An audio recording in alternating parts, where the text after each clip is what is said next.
Very good. Oh, shut up. Yeah, we can hear you. I'm upping my volume.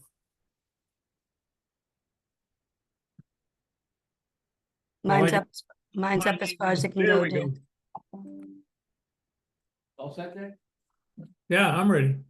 Okay, Good evening. We'll open up the zoning board of appeals meeting for February 19th. We can start with the pledge of allegiance. I pledge allegiance to the flag of the United States of America, to the republic for which it stands, one nation, under God, indivisible, with liberty and justice for all.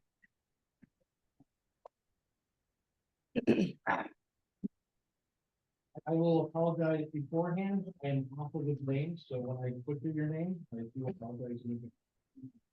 How come I can't hear you? Heard by the Board of Appeals on Wednesday, February 19th, 2025, at 6 p.m. in Town Hall, room 210, 365 Boston Road, Billerica, Mass. On petition of Homanchan Kumar by Rema Masur. Who has appealed to the Board of Appeals for a variance pursuant to Section 7 dimensional regulations, 7.L dimensional table of the zoning bylaw to reduce the side setback from 15 feet to 5.1 foot to install a 42 by 33 carport in the neighborhood residence zone. Said premises is located at 25 Pratt Street, Billerica, Mass. As shown on the assessor's map. It's plate 62, parcel 96.0, and recorded in MNBR at deed book 10/9/11, page 102. Please come forward. And let us know what you need and want. So I'm looking to just get a setback of roughly about 2 feet. So we look here, so currently this is the side garage. So we just want to take the carport out 13 feet. The fence from the house to the fence is about 15.3. So we're just looking for a variance about 2 feet. If that way we can have that space to be able to build the fence out, the carport out 13 feet over here. This is what the closest to it, and over here is roughly around 5 foot 1 inch towards the back side.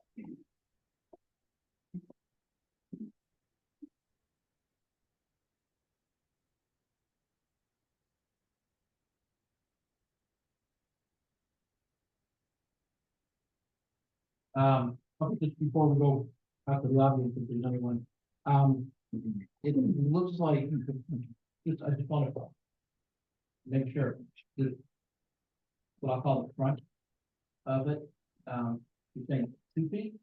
Yeah, so it's 2 feet or about here, and then it widens up here about 5'1" as we get closer towards the 33-foot side. So this side of the side is closest to the residence is 44 feet, and the side is closest to the property line is 33 feet. And then it pitches inward, giving us a space of 13.3 from the patio to the fence.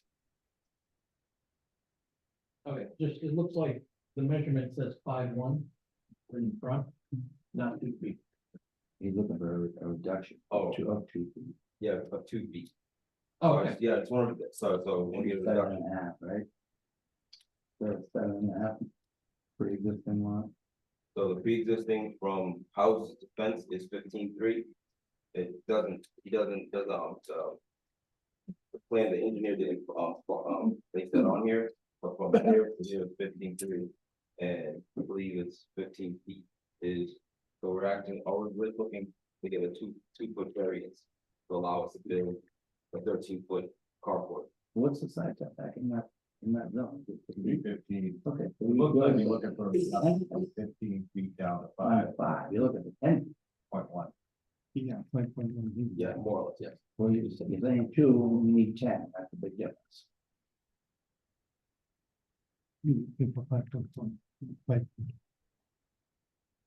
Okay, before we go to the board, is anyone here to discuss this in the audience? No neighbors? Okay.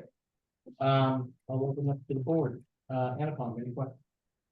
No, I think the drawings are pretty clear. No, I have no problem, no additional. question. Okay. Dick, do you have anything?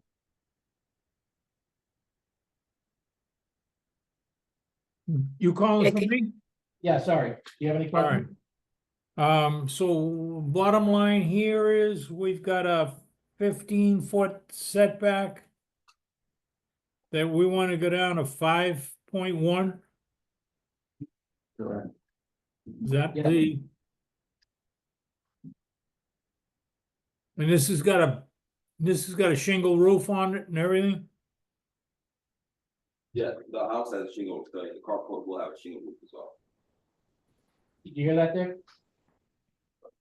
Not quite. Yes, it'll be a shingle roof deck. Okay. All right. Thanks, Dick. Mike?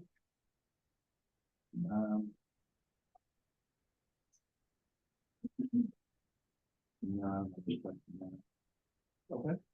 Wow. No, I'm putting it here, if any of the neighbors had any concerns with being so close to the line. Have you spoken to anyone? I did. If you can come up and, I'm sorry, I. could have Identify yourself. Yeah, just need name and address. Okay. Would you have no problem?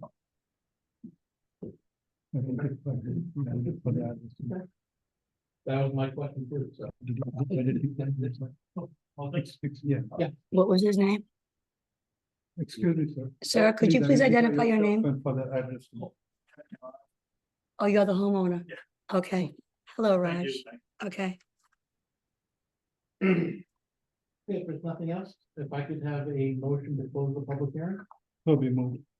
Anton, second. second. Okay, on the vote to close the public hearing, Anton. Yes. Mike. Yes. Dick, Yeah. Bob. Yes. Gary, yes. Can I have a motion to grant? I'll make that motion. Bob, Second. Anton. On the motion to grant, Anton. Yeah. Mike, Yes. Dick, Yes. Bob. Yes. Gary, yes. Granted 5. Oh. Good luck. Thank you very much. Have a good evening.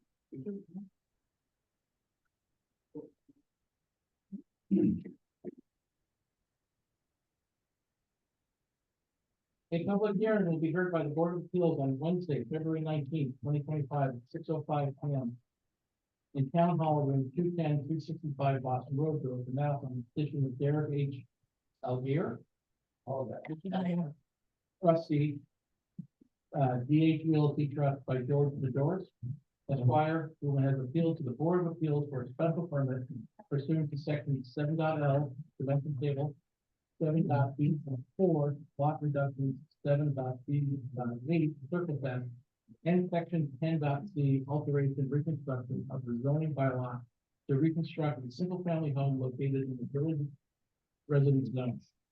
Said premises is located at 5 Day Street, Village of Mass, and is shown on the assessor's map as plate 95, parcel 112, and recorded in MNER deed book 34094, page 93.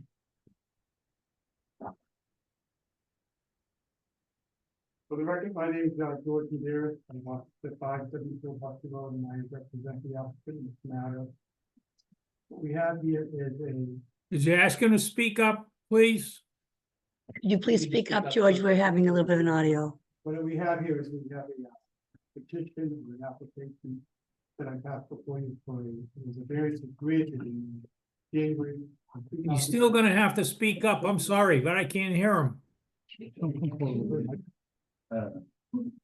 Yes, slide it forward. Slide it all the way up. Appreciate it. When we had, there was a special permit granted on this property in January 13th of 2021 for an existing house. And it's going to have a second floor added to that home. And the process had begun. The house was under construction, the second floor was framed, and there was a catastrophic collapse of the house. So it ended up that the whole house had to be demolished. brought down to the foundation. Foundation was poured according to the special permit. And by this time, the special permit, which was created to a Kathleen Allaby, ran out of funds. No more funds to continue the process, and so it did not go forward with the project. There was a condition on the special permit that we received that was non-transparent. So that is why we basically before the board, is because we actually basically for the permit to be transferred away to the Derek Algeier, the trustee of the AT&T Trust. This way he can basically take the project over and buy the property, and he would build the project. Like I say, the property is pretty well heavily leveraged at this time. So over $300,000 worth of mortgages against it. There are also some attachments against it. So there is a substantial purchase price that he's paying, but the actual current owner is not going to realize too much of those things. So what we're looking to is basically have another special permit issued so that the project can go forward. There is out right now, there is a building permit that's been issued on the property. And for the foundation that's there. So once again, it's non-transferable. The only way for the property to be sold is that we get a new special permit. Okay. Is anyone here to discuss this in the audience? Nope, yep, please come up. Yeah. He answered my question. I was curious of what happened to the property. Yeah. When it was built and it come down and whatnot. Now I hear what's there. The only thing I got to say is I'd like to see it when they do it and they put a fence up in the back, but that's my land. They put a fence and don't throw the stuff over again into my land. Keep it on their own side. Can I just have your name and address for the record? Ronald J. Toll, Elliott Street, 42 Elliott. Liz, did you get that? 42 Elliott. Got it. Thank you, sir. Okay, if there's no one else, I'll open it up to the board. Anupam? If I remember correctly, we had debated a lot about this lot, And I'm kind of puzzled that it collapsed. I wonder why it collapsed. Well, I guess it was poor engineering or architect at that time, because like I said, the second floor already constructed on top of the existing home, and apparently could not bear the weight, nor the foundation. The foundation was probably 1920. It was the house that was there was pretty much an old cottage that the second floor was built on. I don't know if Mark did an Yes, I mean, investigation. I wasn't specifically out there, but my understanding is the contractor that originally started this project didn't follow any plans, created all kinds of structural issues that would have had to be repaired, so it was cheaper to tear it down. The new foundation, I guess there's some financial difficulties for it to proceed forward, but this is, if this lot had an additional 42 square feet, it would be a by right project, would require a special permit. So I think they found a builder that's gonna complete it. The foundation is there, it's been sitting probably well over a year. Thanks. Unfortunately, a homeowner took a big hit on this one. All set? Yeah, thanks. Okay. Dick? I have a plan here that shows one of the plans that came through showed the existing foundation is like 6.5 feet off the street, Yeah. off of Day Street. But yet, when you look at the maps online, Bill Ricker, you know what I'm talking about? There's a picture there, and the picture shows just the foundation, but it doesn't look like it's only, how close is the foundation to what's shown on the plan? I can answer that for you, Dick. The plan that you're looking at, that says existing foundation, it shows 5.6 feet to the left. Yep, It's an as-built plan, so this plan was done after the foundation was in with the actual measurements to the property line.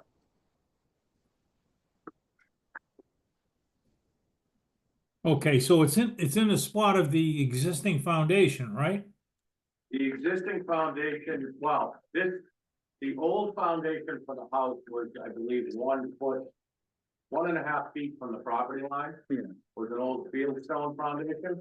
Okay, That was torn out and a new foundation was a poured concrete one that was moved to be 5.6 feet from the property line and 6.3 feet from Dave Street.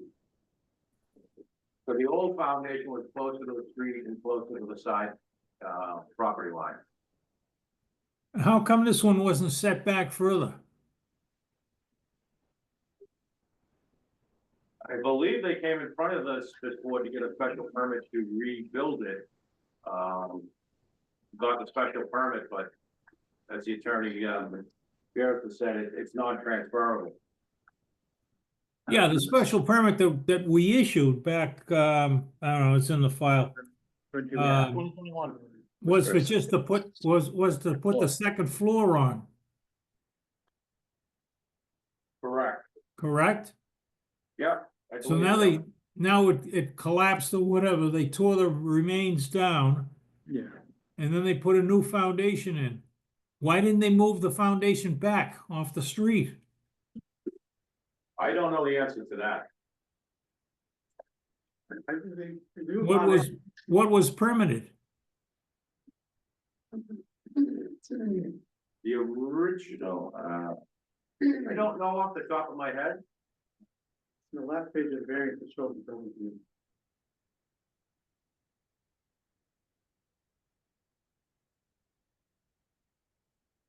Other, special permit that was granted.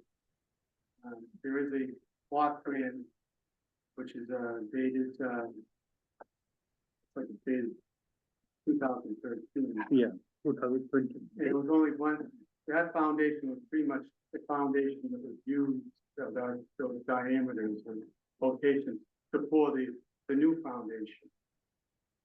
So it was a building permit was issued for a foundation after the collapse. They filled it around, pretty much approximately tried to locate it in the same hole as the existing foundation. I believe they kept the actual back wall of that foundation and encapsulated it in the new foundation so that they could say it was, I believe, to maintain that it was some type of alteration or an addition versus a total rebuild at that time. When in reality, there isn't a foundation there. But that was, they were given a special permit to build the second floor on that footprint. And so they didn't need to move it. If they moved it back, they would be actually looking for a different footprint altogether. So it seems like they tried to comply with a special permit as best they could for building a new home. Like I say, a foundation permit was issued. They poured the foundation. They have an outstanding building permit right now, or it was a building permit in 2023, I believe. And it's just that we can't go forward on that building permit because it's not transferable. Yeah, but did they get a foundation permit after the Yes. collapse? Yes. My thing is, I just want to know why this foundation or why this new wasn't set back from the street. That's where the existing foundation was. That's not the issue, George. I Okay. want to know why when they poured a new foundation, they didn't set it back. Get it away from the street. I think if you're saying, why didn't they come back to the board at that time? I do not know. They didn't have to come back. Did they get a foundation permit from the building department? Yes, And it was shown on a plan to only be 6 feet from the front property line? the foundation was signed off. Actually, there was an inspection done. There were inspections done for when the foundation was being poured.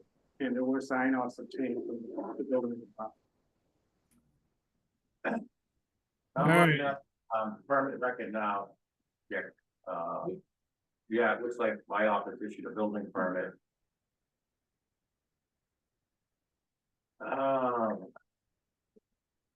Probably a year, and I don't have the exact date right here.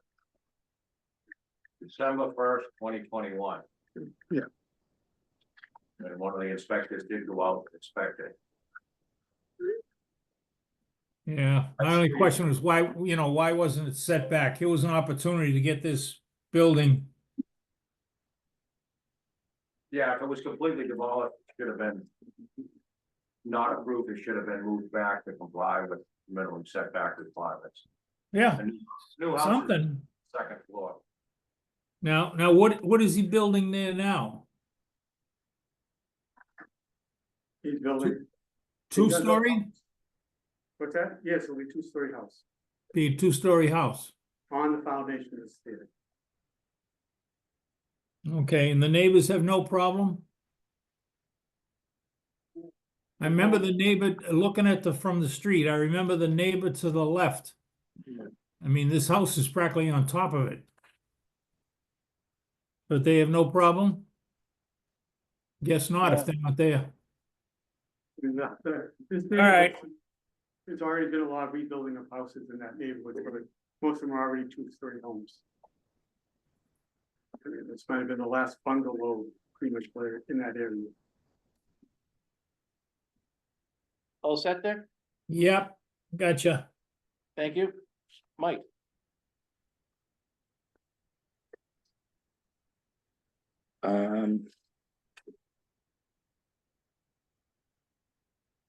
Yeah, I don't know why it didn't get pushed back here. That's my only. Seems like this thing just got somehow rubber stamped through because as soon as you demolish that existing foundation, it should have had to conform. I don't know. I guess I don't have any direct question. Making this finding possibly work, because like I said, it's heavily ignoring the property, is the fact that there is a foundation. That the project has to start over. And it's already in the foreclosure. I feel bad for people, but that's not necessarily doesn't. Whatever. Carry on. Bob? I'm gonna go with the building inspector said he's 42 feet short of having it That's right. being a grandfather lot. Okay, so if they have, this lot has 42 more feet, we wouldn't have to be before the building. So 42 feet is probably less than surface Well, it area. doesn't, George, it doesn't. But I can't see over the lot, it's 22 feet. That's all I have. To Dick's point, that the tearing down or removing of the foundation, the new foundation should have been set 20 feet back. Mhm.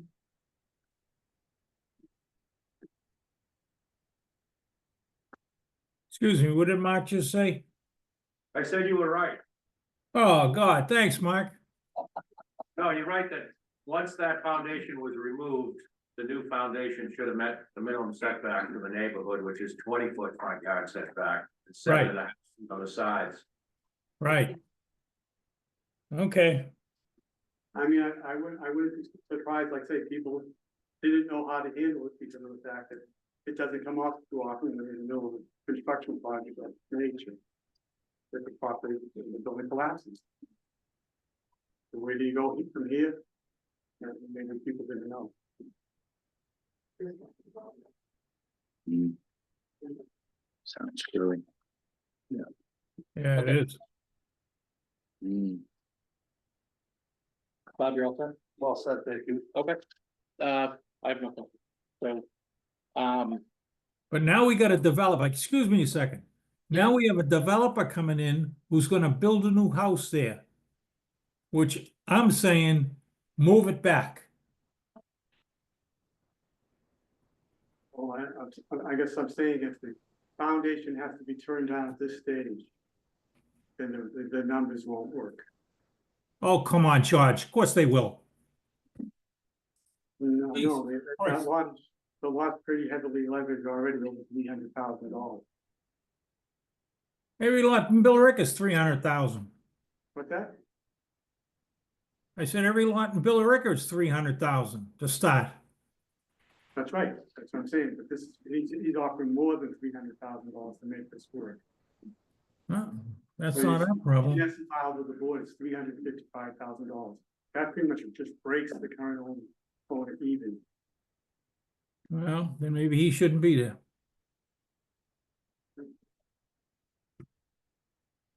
You all set there? I guess. I guess. Can I get a motion to close the public hearing? So we move. Jennifer? I'll second. Bob? On the vote to close the public hearing, Anupam? Yes. Mike? Yes. Dick? Yeah. Bob? Yes. And I'm a yes. Can I get a motion to grant? I'll make that motion, Mr. Chairman. Bob? Anupam? Okay, on the motion to grant. Anupam? I would like it to be fixed, I would vote no. No? Dick? I couldn't hear Anupam. What did he say? Anupam wants it fixed. Voted no. I mean, he wants the thing pushed back? Correct. Yes. So we voted Okay. no. How I'm about with- you? I'm with him. That's a no? That's a no. Mike? No. Bob? No. And the chair feels bad, but he's gonna make it unanimous?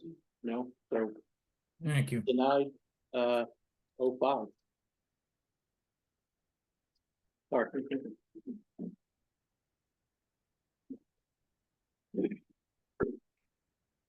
Okay, a public hearing will be heard by the Board of Appeals on Wednesday, February 19th at 6:15 PM in Town Hall Room 210, 365 Boston Road, Billerica, Mass. On the petition of 29 Bistro, whom has appealed to the Board of Appeals for a special permit pursuant to section 5.C.6.C, parentheses 2, parentheses M, fast food order establishment, by the zoning bylaw to operate a fast food establishment located in a general business zone. Said premises is located at 700 Boston Road, Billerica, Mass. As shown on the assessor's map as plate 80, parcels 41-1, and recorded in MNDR of Deeds Book 2735, page 211. Hi, if you just have name and address for the record, and then let us know what you. And Bishop on to the west.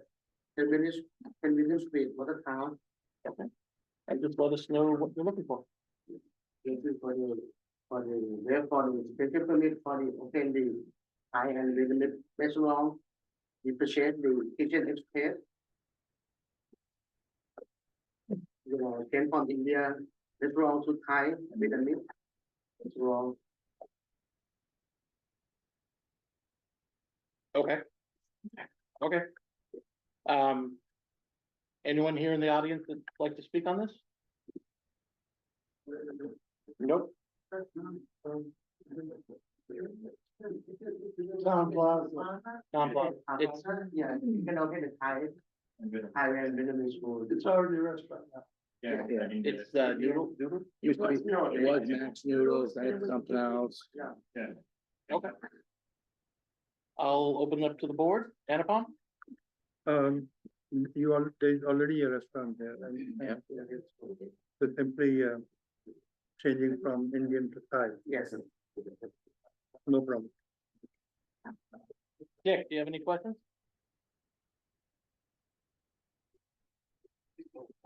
Dick? Okay, I'll go on to Mike. No, simple transfer. I don't see any problem. Bob? And here's Mike. Yeah, no problem. Thank you. I don't have any questions, just wish you best of luck. Oh, I really want to ask Make a for motion to samples. close the. Don't do it. I know, I won't ask for Don't. samples. Do it. You just did. Um, We're in trouble. Can I get a motion, Bob, you had a motion to close the public hearing? Second. Second, Anupam. On the vote to close the public hearing, Anupam. Yes. Mike, Yes, Dick, Yep, Bob, Yeah. chairs 5-0. Can I get a motion to grant? Motion to grant. second, Anupam. Mike seconds. On the vote to grant, Anupam. Yes. Dick, yep. Mike, yes. Bob? Yes. And chair is yes, granted 5-0. Again, good luck. Good luck. Do you have any idea when you will start up? We're closing end of this month. Or what? We're closing at end of this month and to open on This. April. Okay, Yes. great. Thank you so Okay, much. thank you. Thank you.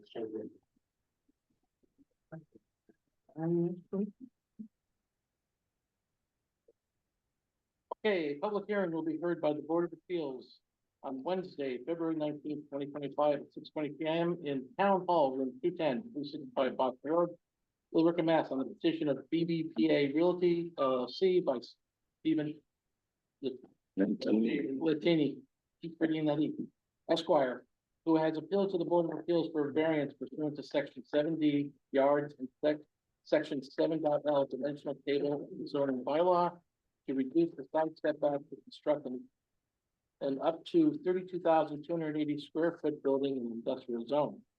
Said premises is located at 15 Middlesex Turnpike, Billerica, Mass, as shown on the assessment map as plate 109, parcel 6-7, and recorded in MNBR of Deeds Book 38-377, page 243. Counselor. Mr. Chairman, members, for the record, Attorney Stephen Lentini, 630 Boston Road here in Billerica. I'm representing the petitioner, BBPA Realty LLC. Its principal, John Lee, is sitting in the front row. I just want to make sure we did submit an amended plan on January 29th with an amended petition in the building is slightly 430 square feet. So hopefully you got that amended plan in your passage. Yep. The legal notice is still fine because it says up.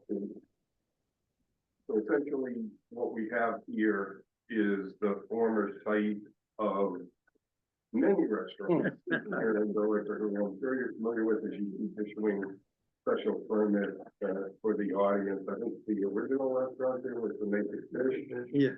And then, Twisted Silk came along at one point or another, and the Molly's Farm. Yeah. And the present restaurant is, I'm probably butchering the name, it's El Satang Infinity, which is a Thai and Japanese restaurant.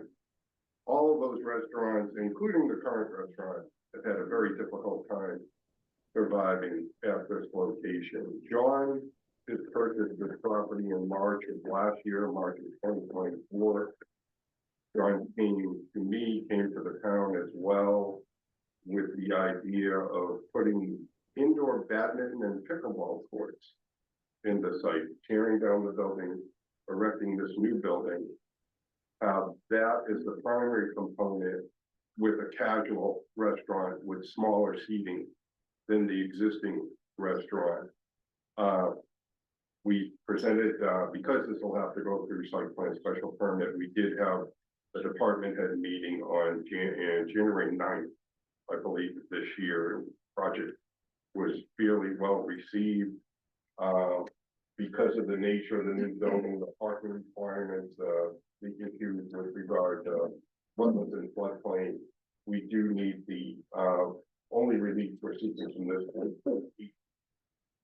side setback variance to the private drive that serves the whole development there. So if you go up that private drive, it's when you come into the Hampton Inn, and the rest is a few other EMD maybe in there as well, other commercial sites. So you have an 18-foot setback to the property line, but you actually have more of a buffer with green space right here.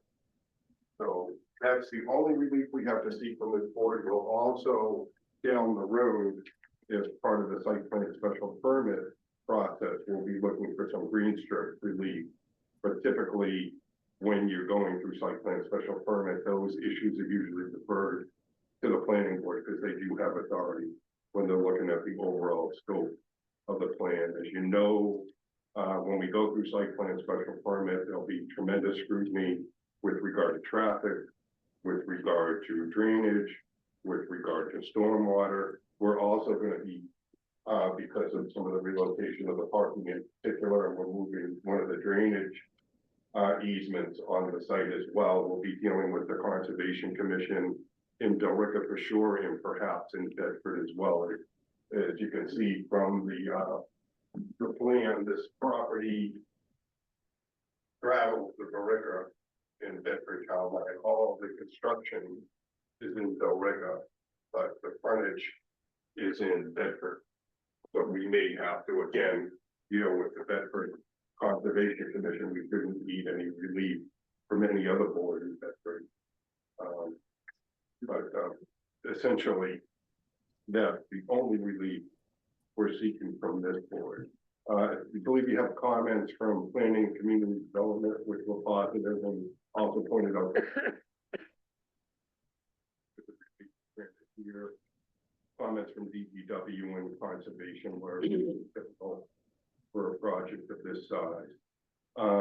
We're looking at this as an opportunity to fill a need that really isn't being met in Billerica, and it's certainly something that's growing. Pickleball obviously has tremendous popularity now across the board, and as we age, that's the kind of recreation that a lot of us are looking forward to.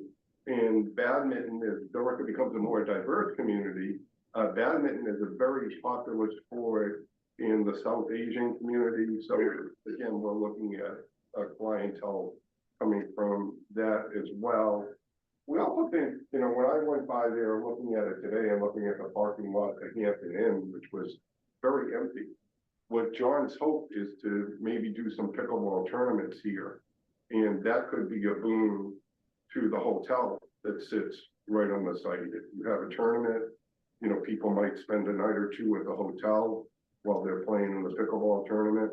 And I think that could be a boost for the town's tax base as well, if we could get more people staying at the Hampton Inn in conjunction with going to a tournament at this site. I think that would be very beneficial. And obviously, to get something at this site that's going to maintain good tenancy, going to maintain a good presence on the town's tax roll, rather than it comes and it goes, as we've been seeing. So we believe the single variance can be argued there's a hardship, in particular due to the floodplain and wetlands on the site. We don't think this will derogate from the intent and purpose of the bylaws, and the lot in all other respects meets all the area and dimensional requirements of our zoning bylaws. So we're just asking for that single relief from this board, and then we'll proceed forward with the planning board for site plan special permit and conservation for relief only from them. So I'm here, John's here. I'm not sure, this doesn't look like the commercial crowd from the development of the site here, but if anybody from the audience is here for this, obviously, well, more than happy to answer any questions they might have. Okay, thank you. Is there anyone in the audience who'd like to talk about this? I'm not seeing anyone, so we'll open it up to the board. Anupam. Yeah, no, I think it's a good idea. I mean, they do have badminton tournaments around, you know. So I think that probably that could be a good site where, you know, that tournament can be played around, you know. Pickleball, I don't know much about it, you know. But They're outnumbered on that. yeah, but it's pretty popular now, you know. So it will be good, you know. I don't know anything, but Okay, thanks. Dick, do you have any questions? No, it's just one sideline setback. Am I right? Yeah. Just the 18 feet? 18 feet, yeah, to the private driveway. Yeah, versus. Yeah. What's this supposed to be, 25? I think it's industrial, so I think it's supposed to be 40, but 40? Yeah, in the industrial zone, I think Steve has that on his table. All right, yeah, I was trying to read it, but it's so small I can't really see it. Okay, yeah, I don't know, we gotta do something with that place to make it, come back to life. But, pickleball, big down here. Cause we get a lot of seniors down here. Yeah. So, yeah, You okay, won't have neighbors complaining about the noise, but this will be inside too, so it's gonna be inside, right? indoor pickleball. Indoor. Good. Okay, I'm all set. Thank you. Mike, I think this is a great idea for a redevelopment of a property that has continued to fail. I look forward to hopefully, a long, successful business adventure for you. That's it. Bob, Everybody said what I was gonna say. It's possibly it's taken in many, many things, many restaurants, none have made it, so maybe pickleball is the answer, but it's a great spot, I mean. I have no problems with it. thank you. I know we're just here for the setbacks. Just out of curiosity, are you looking for like serious badminton? You know, or casual, or, cause I've seen things online and that can get really intense, the badminton. Yeah, I think it could be both, obviously. You know, whoever rents the court is gonna rent the court. Okay, And I think the tournaments, when you have a tournament, obviously, that would be serious players. And pickleball, you know, you get those I've pickleball seen tournaments, serious pickleball. they're pretty yeah. serious about it too. As a matter of fact, my fraternity brother from long, long ago is now the chairman of the board of directors of USA Pickleball. So I may have to get in touch with him somehow to join if this goes through to see if he can steer some tournaments in John's direction. Are there thoughts about leagues and stuff, like local league? Yeah, everything's open here, Yeah. obviously, the more the merrier as far as John's concerned, leagues, you know, it could be the new bowling. Yeah. Of the 2020s, you know. No, I wish you the best of luck. I agree with everyone on the board, but, not just a restaurant, something to draw the people in. It's a great idea, so. Okay, so if I can get a motion to close the public hearing, So be moved. Annabelle? Second? I'll second it. Thank you. On the motion to, the vote to close the public hearing, Annabelle? Yeah. Dick? Yep. Mike? Yes. Bob? Yes, Chair is yes. Can I get a motion to grant? I'll make that motion, Mr. Chairman. Bob? Second. Mike is second. On the vote to grant Annapon, Yes. Dick, Yep. Mike, Yes. Bob, Yes, and Chair is yes, granted 5-0. Best of luck, sir. good luck. Thank you very much, members. Good evening.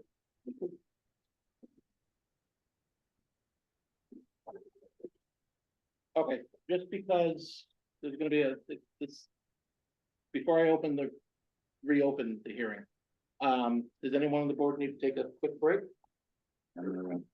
Yeah, okay, we'll take 5 minutes because I think we're gonna be here a long time. To ensure everyone gets their say.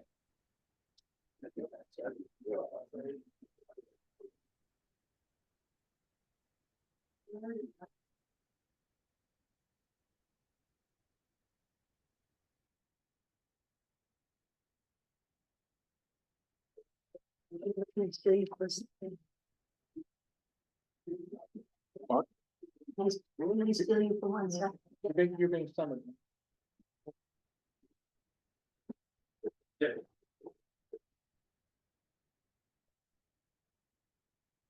Counselor, quick question.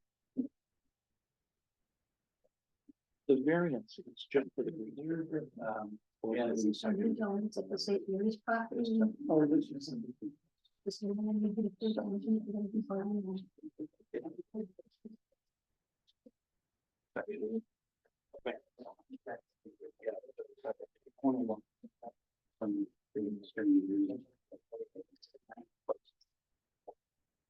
Yeah. Okay.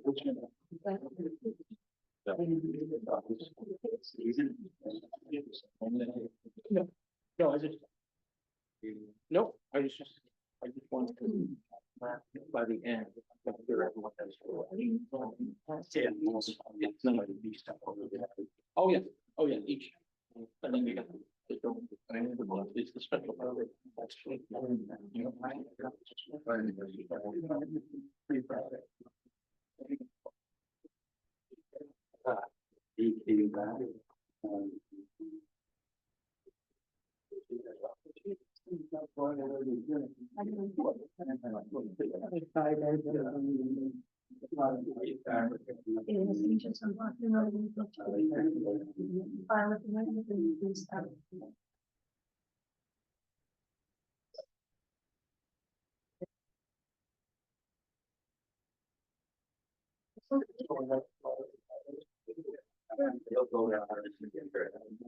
Oh, it is.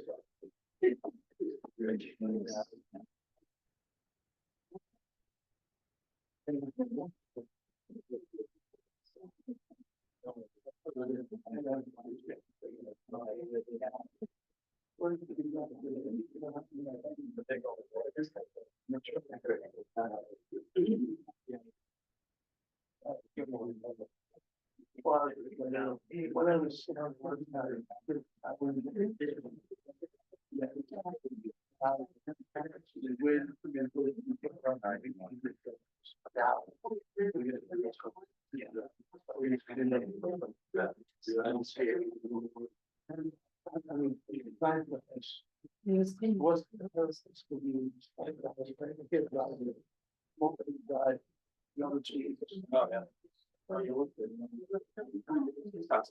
Go ahead, say, Billy Crystal say.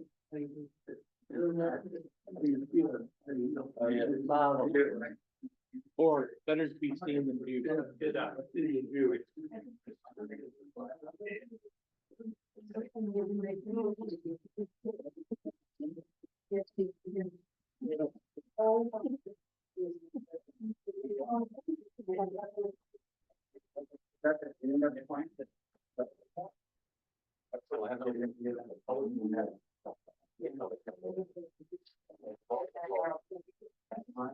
Excuse me, gentlemen.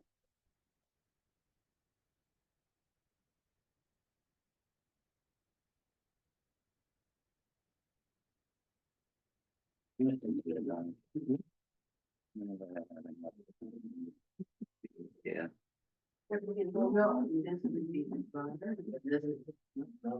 Project is not interesting at all.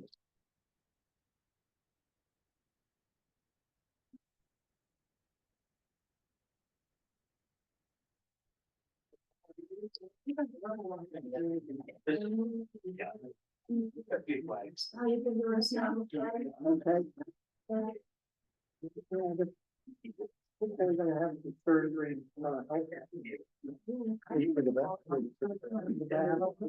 Thank you for breathing.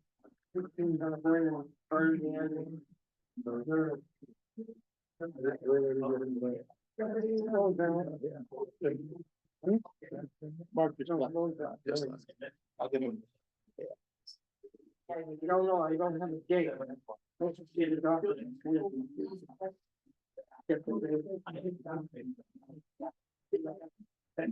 Unique doctor for the new name.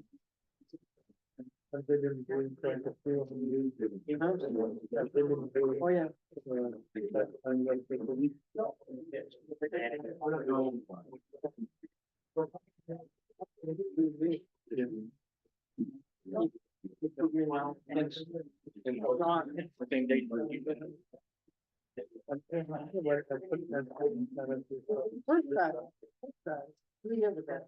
Last 2 years. In the morning, I get in the hot shower. Took about 3 hours.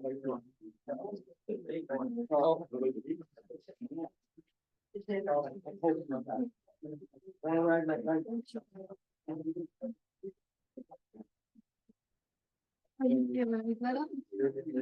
Oh, yeah.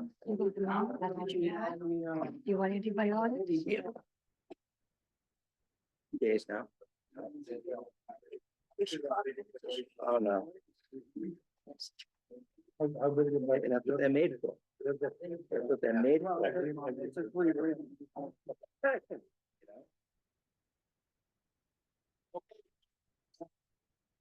There you go, bang, get it hard. People like.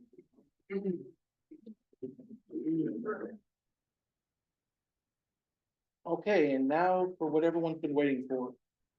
I will reopen the two hearings concerning Dunkin' Donuts. Both the special permit and the variance. Hearing. So, and now just a reminder, if anyone, as we are talking, especially if giving presentations, if you can speak up, just so Dick, you know, since the mic can pick up everything, so Dick doesn't have to keep asking everyone to speak up, so. Counselor, stage is yours. Thank you, Mr. Chair. Attorney Jim Dangor for the applicant. Good evening, folks. Just by way of reminder, the project is located at 796 Boston Road. The lot itself is 39,981 square feet and it's zoned for general business. What's interesting and unique about this property is that the town in its ultimate wisdom decades ago rezoned the strip along the front along Boston Road, general business, only to the extent of 160 feet deep. So it presents some interesting an interesting situation in any event. The proposal is to construct an 1,848 square foot building for a Dunkin' Donuts with a drive-through. It has, and just by way of a reminder, the Dunkin' Donuts down the road is getting shut down, and they're going to move the operation down here. That's the Dunkin' Donuts, where Mickey's Roast Beef and Domino's is. So that's going to go away, and the goal is to move that business here. There are two petitions before you, as the chair had indicated. The first is a special permit for fast order food establishment and a drive-through restaurant. The second petition before you folks tonight is a variance under section 7, the dimensional table, and section 7 itself. We need relief to the building perimeter green strip, and 7B9 in our zoning bylaws states that corner lots shall have access to one frontage. So we're asking for a variance for that as well. Like I said, there are unique site conditions driving the need for the variance. And first, if I may back up, we've done multiple drive-throughs through the years, and I don't think I've ever had a petition where I didn't need a variance for a perimeter building perimeter green strip. By definition of drive-through of fast food is that the service has to be made contiguous to the building. So it's a rarity that a project complies with that. You folks have routinely granted that green strip perimeter. With respect to the other variance, that's second access on Boston Road. You'll find as the hearing unfolds, we hope that you find that it's a matter of good planning, that there be a right in only and a right out only, as indicated down in the right corner. With that said, and through the chair, I would like our engineer Chris Tremula to just quickly go through the site plan, refresh your memory, and then I'm sure we're going to get into the traffic. There's a full comprehensive peer review done. So with your indulgence, Mr. Chair, I'd like to have Chris just do a quick presentation, just to reacquaint ourselves with the site itself, What we may lack in building perimeter, range strip, I hope you find, Chris's presentation was made up for in any elsewhere. So, with that said, Chris, what is yours? And just a reminder, if you could speak up, so. Good evening, Mr. Chair, members of the board. For the record, Chris Toole, here with Green Peterson, here on behalf of the applicant. The attorney said, obviously we're here to look at a new Dunkin' Donuts drive-through. Since last time, we made some minor plan changes based on comments from staff, our peer review, as well as members of the audience. One of the main items that was changed was the width of the building from left to right about 5 feet. So we've actually put a 5-foot green strip along the front, the left side facing Cook Street where there was none before. We've added a crosswalk along the Cook Street driveway entrance. And we've, one of the comments based on the DPW comments was that the existing curbing along Cook and Boston Road, some of the existing curbing didn't have the proper 6-inch reveal. So on our site plans, we've called it a note to reset the curbing to meet that 6-inch reveal. And then lastly, along the Boston Road exit driveway, just to the left of that where the post sign is. Here, we've added the new location of the corporate William C. Blades second Memorial Square sign, which is currently located adjacent to the church itself. That was one of the comments that was requested if we can preserve that and incorporate that into the plan. So we've done so. In addition to that, obviously, we have 1,848 square foot drive-through with 20 seats. We have 23 parking spaces surrounding. We have the drive-through as well as the bypass lane. And obviously, this plan is our landscaping plan. So as part of our landscaping plan, we got comments from planning. There are 5 comments which talked about type of landscaping that was proposed originally, need for maybe some additional trees, what else we do to beautify the site. So as you see on the plan there, we are proposing 8 new trees on the site. We are also proposing more than 80 new shrubs on the site. And we have more than 90 perennials and grasses, again, to kind of beautify the site. And as I'm sure you're aware, to the top of the page, the northeast, we do have a 6-foot tall solid stockade fence. And one of the new additional trees we've added since last time was the right-hand side top corner. That is another proposed tree. Obviously, you're aware that the existing site has a substantial tree canopy on the rest of the site. So aside from that, the plantings that we have on the proposed site, the existing tree line will be basically cut back where that where the proposed tree line will be. So there'll still be a pretty substantial buffer between the front of the site and any residents to the rear. As part of our package that you had before you tonight, we did provide a response letter to the original DPW review letter from October. We haven't received any new comments from DPW, but to date, we'll continue to work with DPW regarding any of the drainage connections or any other comments they may have moving forward. Lastly, we do have Bob Volunteer here for our traffic group. We did receive a second review letter from the town third-party traffic review agent, Kimberly Horn. We have no issues implementing their request for the post-construction monitoring for the traffic. Everything else we've addressed as part of the initial response letter to them. I'm happy to answer any questions on the site plan itself, or I can turn it over to Bob to talk about anything traffic related, just whatever the pleasure of the board is. You're from the third party, okay. So I guess do you want to speak first and then have your traffic person respond, or? Whatever the pleasure of the board is. I think Bob does have some information that he could provide the board with regards to where we stand with Mass DOT and any of the permitting, where we stand from any responses that we had as part of the traffic review letter. Again, it's whatever the pleasure of the board is. Why don't we go with you first, and then you can respond, and then you can respond. Sorry. Good evening, Mr. Chair, members of the board. For the record, Robert Volunteer, Green Peterson. Just to quickly bring you up to speed, it seems like yesterday, but I was last year on October 16th of 2024 Board heard a pretty thorough presentation, but subsequent, or as a result of that meeting, the board decided that they wanted to go with an outside peer review consultant, totally understandable.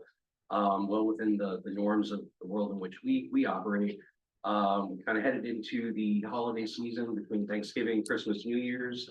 There was a few review letters and responses passed between Kimley Horn and our firm. As Chris stipulated, I believe the most recent letter from Kimley Horn in your packets is from February 14th. And also just to reiterate, what Chris noted, we're certainly amenable to any of the conditions so stipulated in the Kimley Horn letter. We feel all other traffic related comments have been adequately responded to. So I don't want to harp too much on the things you already know, but in terms of the MassDOT update, full submission was made to the Mass DOT District 4 office. It's always a little hard to gauge timing of things sometimes when you're under MassDOT process. But the full package is under review. They're reviewing similar materials. They've got the same site plan, the same traffic documentation, stormwater management. So sort of the belt and suspenders approach is MassDOT is going to be reviewing the same materials the town had an opportunity to review. I'm hoping to hear back from Mass DOT within the next couple of weeks. Again, I wish I could provide a date certain on that. But our last communication indicated that comments will be still coming soon, rather than later. I think with that stated, again, I wasn't trying to be too quick with that high level overview. But again, just refresher for the board as well as myself, kind of how we got to this point today. And I do apologize for not being able to attend the January hearing. But I think other than that, obviously willing to entertain questions. Here from Kim Horn as well. Happy to cut it off there for the moment if the board so wishes, but again, happy to answer any follow-up questions that you may have this evening. Sure, we'll go with you and then, Thank you. from there. Great, thank you. You're welcome. Good evening. Hello. Hello, members of the board. My name is Lisa Wan. I'm the traffic engineer at Kimley Horn and Associates. As you all have been hearing, we reviewed the traffic impact study dated July 2024. We also reviewed the 2 responses to comments that was dated December 9, 2024, as well as January 7, 2025. So summary of just the traffic study to get everybody involved. And I know, as you have heard, you already know what the square footage, the driveways, but just to remind everybody is that a growth rate about 2% was applied from existing to build, and that was agreed upon the applicant and town staff. There's 2 site driveways. One is along Boston Road, which is a new curb cut under Mass DOT jurisdiction. As Bob just mentioned, that a permit is required, so it does fall under Mass DOT jurisdiction, and it's going to be operating as a right in, right out. So the design of the driveway will definitely be confirmed by Mass DOT. The full access driveway along Cook Street, as you guys can see there, which is an existing.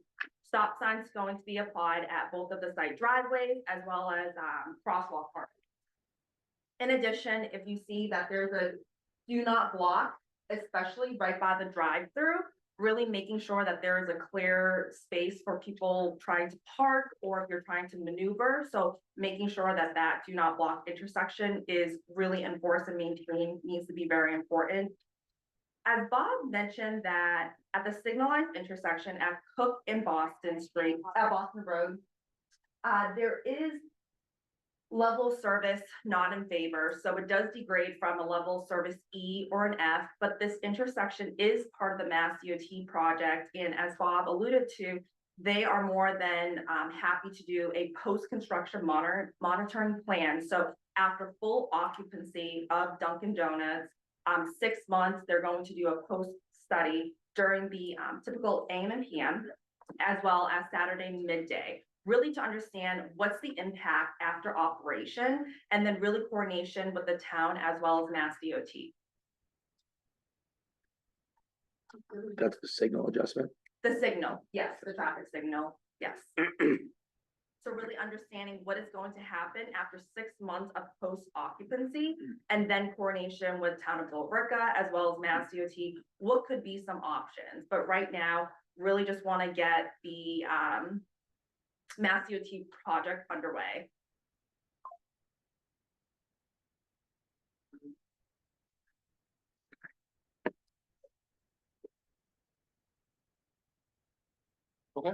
Thank you.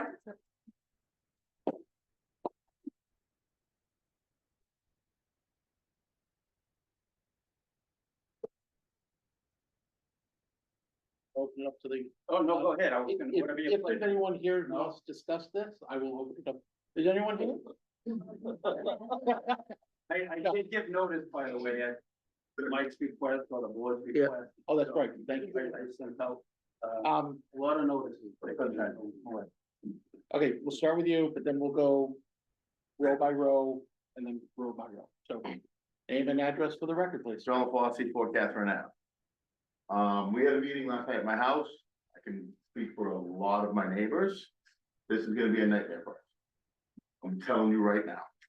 That light, you said you're gonna redo that light in 6 months. We want it now. That light is a nightmare. That light is horrible. I sit in that light for 3, 4, 5 cycles. Sometimes I blow through the red light. If the police are listening, I apologize now. Because it's just, it's bad. When was the traffic study done? For that project? July, so you did it during the summer. Hold on, you did it in summer. Did you do it in September, October, when that road is a nightmare for school? Because there's a school right down the street? You did it, Cool. 2 of them.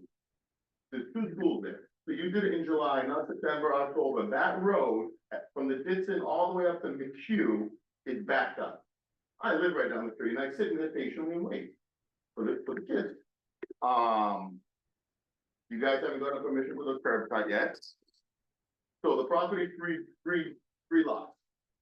So according to the archdiocese, the church and the rectory need to be knocked down.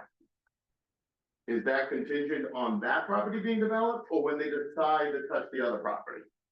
So we have to look at that dilapidation, but they get their beautiful Dunkin' Donuts as neighbors. The do not block thing you have over there, that doesn't work. No one listens to that. I don't listen to it. I sit there and go, I'm moving ahead. It is what it is.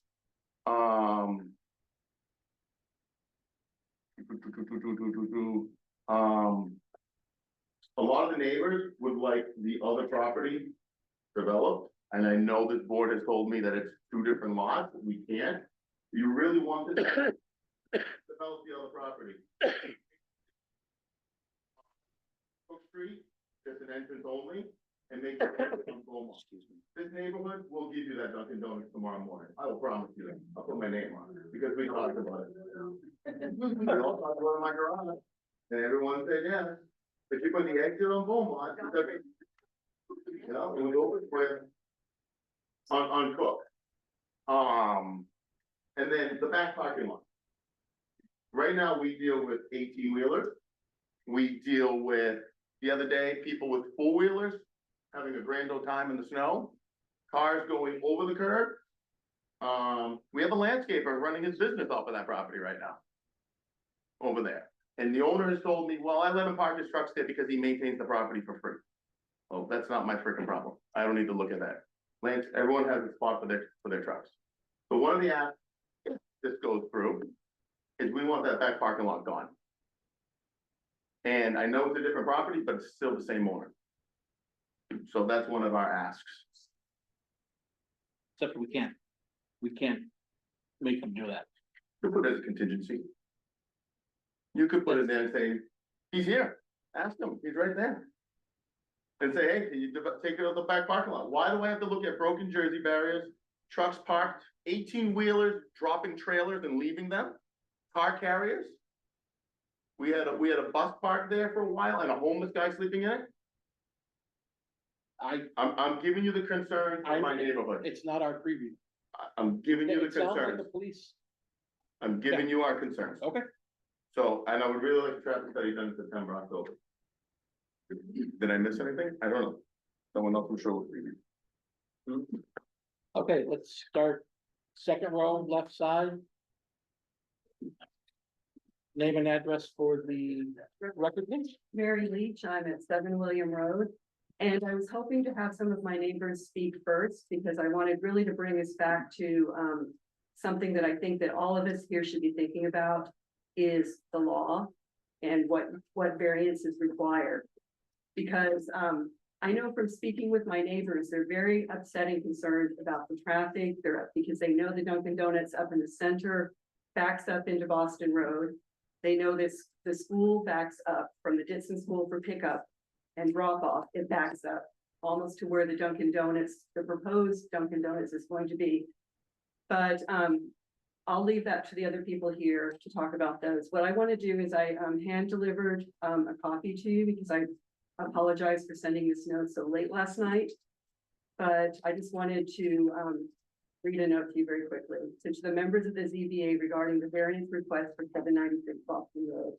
It's important to remember that as members of the Zoning Board of Appeals, we must uphold the law and ensure that any variances granted align with the criteria outlined in Massachusetts state law.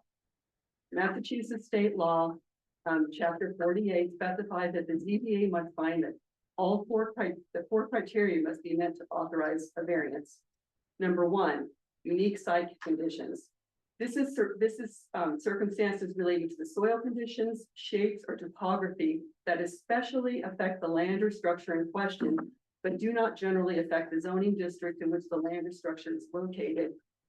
That would substantiate the granting of the variance. That's just one thing. This doesn't, that's a plain level law. There's no topography, there's no soil, nothing there is a unique site condition. It's all over Billerica, just like that. And this is like a level lot that's clear for development.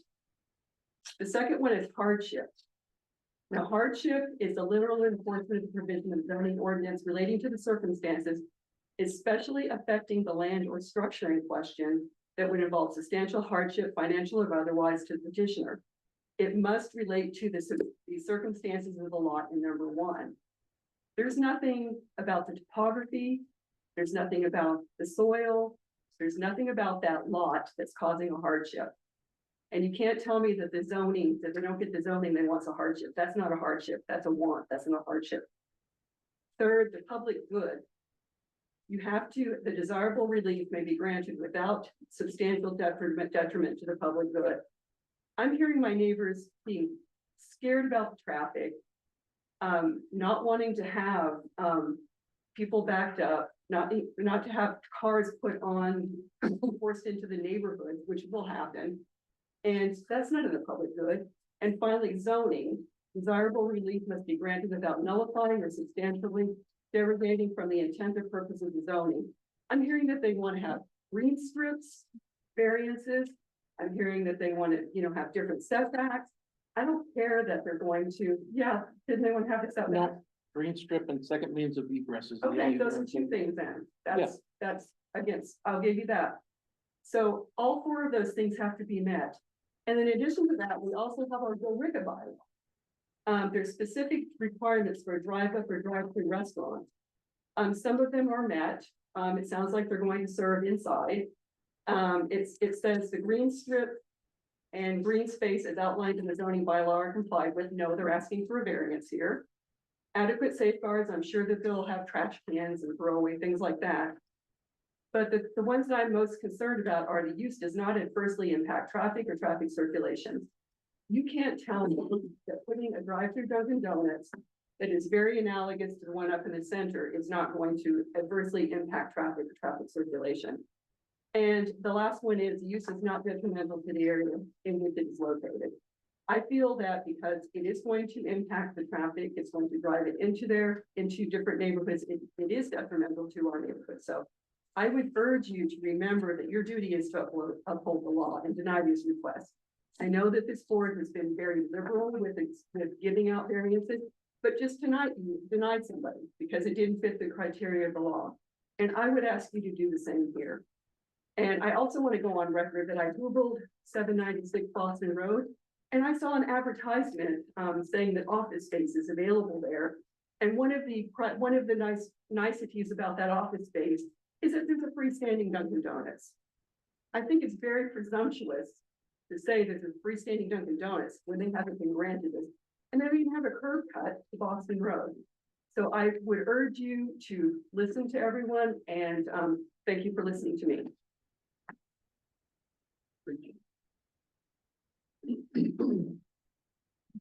Yeah.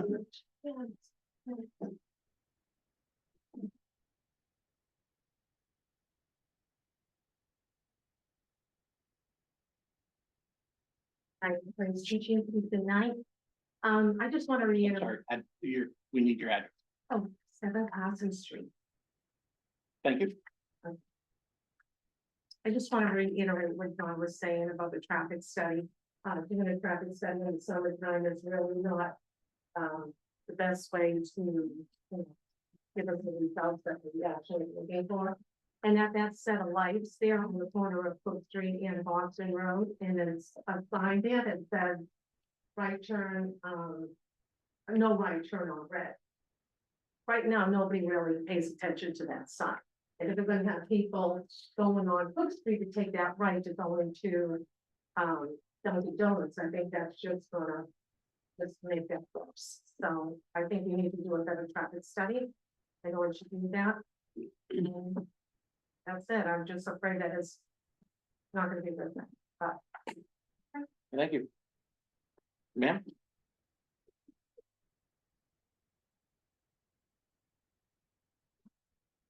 My name's Laura Motti, MEDI, I'm a 53 cook. I hadn't planned to speak today, but after I'm seeing this, I'm concerned because traffic on Cook Street already is a nightmare.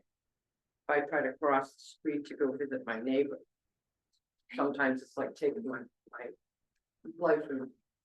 And this additional traffic, people will go left, people will go right. But you're gonna increase the traffic on Cook Street. There's already a speed limit that rarely do people accommodate, right? They don't stay within the speed limit. Not to mention the trash that I pick up all year long, because apparently Cook Street, as they're driving down it, is a trash can. And so the more traffic you have going on Cook Street, the more you're gonna have that. You're gonna do a traffic study 6 months after the project is complete, which gets us where? And where does that get us? We're stuck with it. And we as residents in that area have to deal with it. Traffic in the morning, I already leave my house at 6:30 to avoid that intersection and the traffic that builds up. So now what am I gonna have to do? Leave at 5:30 if the Dunkin' Donuts doesn't open until 6, with the hope of that? It's crazy. I don't know, I can understand putting some housing up in that area, but not a Dunkin' Donuts. Not a restaurant like that. That's all I really have to say. Thank you, Mary, for your comments. I know these aren't prepared, but this is. That's fine. I live on the street. Understand. and You I did don't- great. This is awful. Thank you. You're welcome. Ma'am?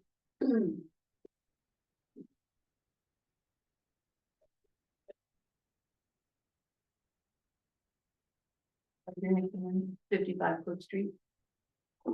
I've lived here for 40+ years and it's always taken me no less than 15 minutes just to get out of my driveway. Rush hour is something else entirely. But during the middle of the day, when the school buses are going by and the tractor trailers and the dump trucks and all the other stuff that goes up and down that street, Laura's, she's my neighbor, and we just sit there and we watch it. It's just unbelievable. We have enough Dunkin' Donuts, fast food, office buildings. There's plenty of vacant office buildings in the town. They don't need to put one down at the end of the street. We don't need all that congestion. And Mary did a great job. And as far as the traffic study, anytime I've ever come to any planning board meeting, the traffic study is always done at the least impact. It just amazes. And Mass DOT, they're not noted for their speed, so if they don't approve that entrance exit on 3A, what are you gonna do after that? Are you just gonna have the entrance exit off of Cook Street visible? It's just, it doesn't make any sense to me. We don't need it, just put up some residential buildings there. Do the right thing. I just don't get it. We have 3A is nothing but strip malls and fast food, and it's just, you know, take pride in the community. Do something good with that corner, serious. Well, it is zoned for general business, so Yeah, Can't and put out- zoning on property can be changed in a lickety split minute. Oh, So, not lickety split. I mean, I not that fast, but it can be done. gotta go to town meeting. It can be done. It can be done. And that should not be disregarded. Nope. You know, I mean, you've gotta look at the whole future of the town and that area. And what everybody says, and you can hear from everybody else, what it's gonna do to our neighborhood. We only have sidewalks on one side of the street. We haven't had sidewalks for that many years, on Brook Street, frankly. And we've got two schools. And you're talking about safety of the kids early in the morning and at night when it gets dark. I just don't see it. I don't see it at all. Yeah, and I just think it's wrong. Thank you. Yep. Go ahead. No,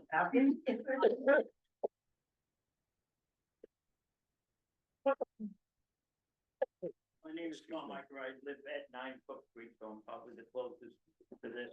I was here on October 16th. I thought when we left here, I don't know if it's in the minutes, that this traffic study, that the meeting was put back so that the traffic study could be done, not that it was done. Also, we're in possession of the traffic study that, Gil Marrera had given you. It was done on Cook Street when they built behind Pinehurst Park where the soccer field is. And that was 7,000 cars a day. Now, I thought when we left this meeting, they were talking about 1,400 cars an hour during daylight on Cook Street. 1,400 an hour. The last An hour meeting was what was discussed. Now, number one, you know, we're sitting there waiting to see the traffic study again because we watched that one when Gil had run it. And we could see the guys come out early in the morning to do the count. I live there. There are 3 bus stops. There's one on the corner of Covington. There's 2 on the corner of McHugh. I substituted the tech. If I don't get out at a certain time, I can't get out of my driveway. I don't know how you're gonna do business in this Dunkin' Donuts. I think you're gonna lose business with people trying to get in and out of that driveway. That's coffee time to me. So I don't even see how he plans to make money. I know he's trying to get seating and make it pleasant, you know, for the customers. And get more business during the day. I understand that. To me, that entrance and exit, you're never gonna get out of there. So where are they gonna go? They're gonna either go to Covington or they're gonna go to Allendale. I'm not gonna sit in there personally. I was discussing it earlier. I'm an old curmudgeon. I would never go into that parking lot. If I drove in this and I couldn't get out, I'd never go there again. So I think he's gonna lose business with this design, number one. I don't see how, maybe at noontime, sure, we'll let several of the Dunkin' Donuts have people who come in and sit and shoot the breeze and have coffee, and I think that's cool. But number one, like I said, there's 3 bus stops. Okay, they begin at just before 7. There is a one-way sign on Covington right now. The bus comes before the one-way sign is even, says 7 to 8:30, and the bus stop comes in at between 10 and 5 up, so it's kind of silly. And like they say, they ignore it anyways. So all this traffic, will not be able to make that turn because of the lineup on people going out of Cook Street. They're gonna go through the neighborhood. There's no doubt about it. So, I mean, people do it now. There's not that many people who make that right turn on red, but there are a few people coming off of, 3A. And it says no turn on red. For a little while, when they first did Cook Street, you were allowed to make a right-hand turn. And I couldn't get out of my driveway then because it was just constant, people coming south, taking that turn. People could take the right turn on red, so, whatever. So number one, I thought the traffic study was supposed to be done between the 16th and now. I just think, like I said, the Shawshene Tech, the Ditson School, later in the day when they both get out, it's just horrendous, I don't try to I know what time the tech gets out. I try to leave before if I'm at home. Even then, I have to go up through the neighborhood because I can't get out onto Cook Street to come up to 3A. Yeah, and sorry, I like the landscape, he's my neighbor. And he is taking care of the property for the guys.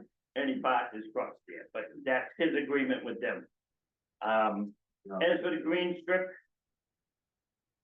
Yeah, I drive around town, I think this bylaw is ignored anyways, you know, I don't know when it was instilled, but I knew some of the new, if you drive up, you see some of the newer buildings with, they don't have a green strip, and they're supposed to, do it. Certain time, I've been here 46 years now, or own the house, we moved in 46 years ago in May. The signage, we do have signage bylaws, I assume that sign meets the requirements of setback and size and all of that, but.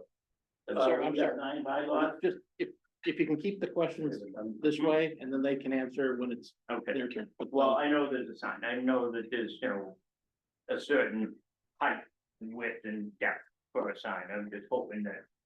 That's not another issue, if you look at the way this is, and probably the photograph of this picture on the easel. Shows it much better, I don't know how you're gonna get around that parking. You're supposed to be able to come through here and go around into either the exit or the drive-through, or you come through here, if you park there, and you can come out around this way to go out, or you can go around. I think, I'm sorry, the guy, the design, I don't deal with it, but you know where I'm coming, I'm sorry, we're getting a little redundant, but. it's okay. It is a tough job. I've been there. Got it. Yeah, there are changes because that was a drive-in when I first moved here, but you know, facing that way on Brook Street. And Pinehurst Park, I like much better, but I don't think it's appropriate. I don't think there's definitely gonna be an accident within the first year of that being open, people coming out of that. I can assure you there'll be an accident. I'll sit there and watch them, you know, run their stop sign or come around onto McHugh and hit each other. Wait till these people are coming out and trying to adjust their coffee and then take the right down, Covington and McHugh. It's gonna be crazy. Okay, thank you. Sir? Hello, my name is Giuseppe Granata. I live at 7 Allendale Ave. I'm probably closest after my neighbor here to where this Dunkin' Donuts is gonna go. And I like the map, it shows everything, but what the map lacks is a view of the surrounding area. Because if you could see Allendale and Covington and Beaumont, you would see that all that traffic is just gonna be routed through my neighborhood. You can barely walk those streets now as it is. It's terrible. The stop signs are ignored. The right on red, I mentioned earlier, people don't follow that. Ellen School of Dance is right across the street. We install the flashing lights to try to keep people that are crossing that street safe. But yet there still seem to be accidents there. Knock on wood, there hasn't been one in a little while, thank God, no one's been hit. But there have been accidents at Boston Road and Brook Street. I mean, all the time, I feel like there's constantly an accident over there. So yes, that's great, but we're not seeing the impact of the traffic further out. That map should be 3 times the size and show a little bit more of the community. So that you could see that all these people that want to take that right, that want to backtrack around, they're just gonna cut in front of my house. They're gonna cut in front of neighbors' homes. They are gonna disregard speed limits. They are going to disregard the stoplights, the stop signs. And someone mentioned the trash too. I live, like I said, at 7 Allendale, and the neighbors are left of me, and then after that, it's woods. And it's trashed all the time. I purchased little flaws at O'Connor Hardware. I go out there for trash day and I try to clean up. So that's my neighborhood. And I can't imagine that it's going to be better with the Dunkin' Donuts being opened up on the next block. That whole lot right now is an eyesore. John brought it up. There's trucks parked in there. The other day, I was walking my dog in that neighborhood before the snow, and it was life or death because he's sticking out into the street and he's already got a bunch of cars in the parking lot. And I'm rambling on this last one. I apologize. The study that was done for the traffic flow, I'm curious if that traffic flow study was done prior to that light, I'm not sure what the terminology is, and I apologize, but the light pattern, I guess, was changed. Was that study done prior to the lights being changed or after? Because I would think that that would have a significant impact on the way that traffic is monitored. But I can already tell that that's going to be a train wreck, because people are just gonna double back and cut through the surrounding neighborhood. And I think that's all I have. Thank you for the time. Thank you. Ma'am, did you wanna?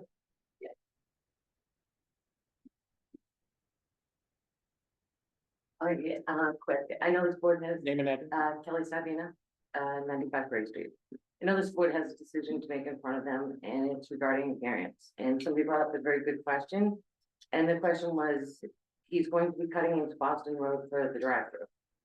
We know that construction is taking place on Boston Road, and that MassDOT is coming all the way down and doing all that work. So I would think before this board grants any variance, you would definitely want to know if the state is on board with the cutting into Boston Road at this time for drive-through. Since he is in front of you for a variance for a drive-through. He's not in front of you for Dunkin' Donuts. I don't think anybody has an objection to Dunkin' Donuts. It's the drive-through that's in front of you guys. That's for a special permit. It's for the special permit. So I would think before this board would make that decision, you'd want that letter most definitely from the state saying that it's okay for the cut through. You know, to cut into Boston Road with construction going on. Makes it fair for all. He doesn't have to make any changes, nor do you have to change any decision. That's all I was saying. Thank you. Okay, thanks. Just one, we're gonna go front to back, so. Unless. Ma'am, okay. So. Okay. Just name and address for the record, please. Rebecca Sanderson, 12 Ed Babson Street. I also did not prepare remarks, so please be patient with me. But I'm a little dumbfounded of what I'm hearing. Edgebaston Street is off of Dustin Young, which is actually right next to the Shawshene Tech. And even we have trouble getting out of out of Dustin Young at various times of the day. And I will just have a side note that probably if a Dunkin' Donuts is built here, your biggest customers are probably going to be the students from the Shawshene Tech, which means more traffic going down Cook Street to this area. I will tell you that I'm a former realtor in town. I was a realtor for Lair Realty Partners for 10 years, and I actually bought and sold represented a client who bought and sold a property on Dorset Ave, which you may be aware is where Newtown Grill is. And they expressed that they, just from that business, which doesn't nearly have the traffic that a Dunkin' Donuts has, they had constant traffic through their neighborhood, which is off of Allendale. So to sit here and say that you're not going to have any kind of problems in these surrounding neighborhoods with people driving through, I think it's just absolutely absurd. You absolutely are going to have this. People are going to cut through. It is human nature to find the quickest way to a Dunkin' Donuts anywhere in Massachusetts. The other thing that I wanted to say is, despite what the other lady, disrespect, just said, we don't want this Dunkin' Donuts, period, end of story. This end of town is very unsightly. We know that you know this from previous meetings when we tore down the old Dixon School.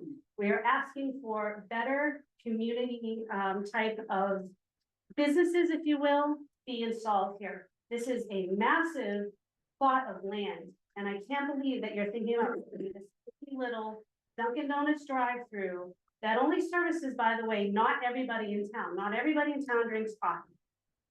You had an opportunity here to maybe do a community center, a senior center, and I understand it is business zoned. You could have done so many other things than to have approved this Dunkin' Donuts. A Dunkin' Donuts by an owner, from what I understand, current business is very poorly run, and I'll just leave it at that. So I just want to represent all of the folks out there who are staunchly against this project. It's not just a traffic issue, it's a issue of what we're putting at this end of town. This is not needed. You have an existing Dunkin' Donuts right down the street, let it stay there. Can I just ask one question? When you say we could have done a community center, are you talking about the board? Sorry, the town of Belleville. Okay. Yes. And I And I understand that things have already happened and I apologize. I was not aware until tonight that there was a requirement by the Archdiocese to actually tear down these buildings, and I understand that now. But I still think the town missed a huge opportunity for prime real estate to be developed here in a proper way. From what I understand, and this is not direct, the town did try to buy the property and was rejected, or it wasn't sold to the town. So what I heard was the town did try to buy it. Fair enough. So, Fair enough. wait, just, Thank you for hearing me. yep. Sure. How you doing? Mike Tucci, 7 Carson Street, Billerica. I'll be redundant. It's gonna be traffic. That's gonna be the big issue. I know Kelly was up here talking about the curb, but that's really not the issue. The issue, if the curb does go through, they're gonna be building this. So that's, and what justifies a traffic study? You do traffic study, like what's the answer for a traffic study? Is it, oh, we only get 3,000-4,000 cars, so he's good, he can build it. Oh, we have 10,000 cars, no, we can't build it. That's my problem, that's what I'm having for. Everyone says traffic studies, I need an answer of, is there a yes, he can go forward, or is there a no, he can't go for it because of, there's too many cars, or what is it? Is it just to pacify the people here in Billerica, or what? I need to know an answer of a traffic study. And yeah, the traffic going in, and out, I live right around the corner, right around the street there, and it's gonna be crazy having traffic coming in and out of there. That's the issue, is traffic. I don't know if there's another plan you can do for that, to alleviate traffic, I don't know. But right now, I think the meeting we had last night, it's gonna be traffic, and it will be dangerous. Thank you, guys. Thank you. You said no, you didn't want to speak? Yeah, okay. Anyone, before we go, I'll let you talk again, but anyone else? Anyone? People on Zoom, I know that people There have is- called in, so. There is. I'm waiting to see if there's anybody else in the audience first before I invite the Zoom. Let's Just got one thing that. We already know it. John LaFosse before Catherine Ave. I met with Mr. Nolan over a year ago. When I heard this property got sold. His original plan is that Duncan. A standalone building and 2 3-story buildings on the back lot. And the first thing I said to him was, do you want to be crucified by this town? Because 2 3-story buildings, they're gonna kill you. And his answer to me was, the current regime that was in charge before, that's what they wanted. He revamped his plans, he was doing townhouses, and then a restaurant and this, and now everything changed. A year ago, we had Mike from the Bagel Bar come here. He got denied. The first time he came, he got denied. He came back, he listened to the neighbors. He listened to our concerns, revamped his plans, came back, and not one of us fought him. He got his zoning. My suggestion to you, I told you this a year ago. Meet with the neighbors. Okay, fine. Yeah, I'm sorry, just, Meet, it may not matter, Mary, but still, meet with the neighbors, listen to us. Have a meeting, bring us coffee and rent a hall and listen to the neighbors what we want. Revamp it. And listen to what we want as neighbors. I asked them that a year ago and they never did it. This could have all been avoided, no, Hold on. but you had your chance to meet with us. You're not gonna do it on my dime now. no crosstalk. You had your chance. Meet with us, listen to them, listen to the people on Cook Street. I'm on the side street. It doesn't affect me as much as those ladies right there. Meet with all of us. That's all we're asking. You may get it, you may not. It's a simple ask. Thank you. Real quickly.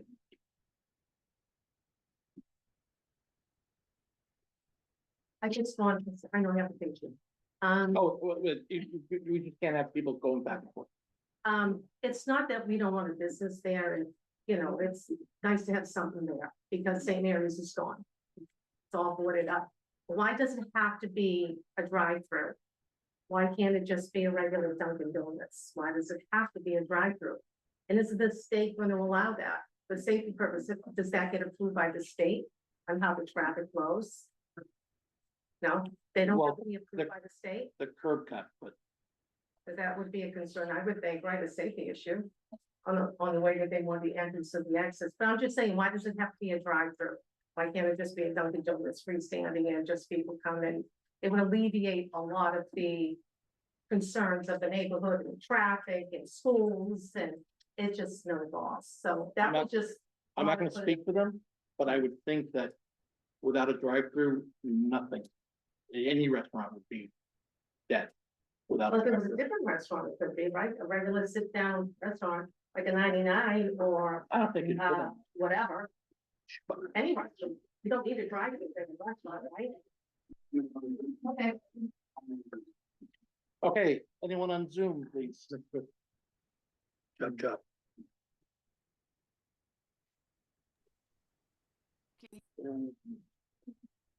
Cindy, can you hear me?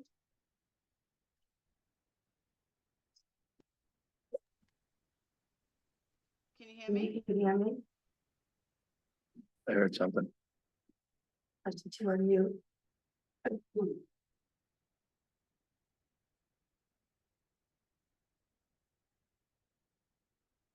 Hello, Cindy? Hello, hi, there I am. Can you hear us? I can you hear me? Yes, we That's can. fine. You can proceed. Okay, so my name is Cynthia Kiesler. I live at 20 B Street, behind the Emerald Rose.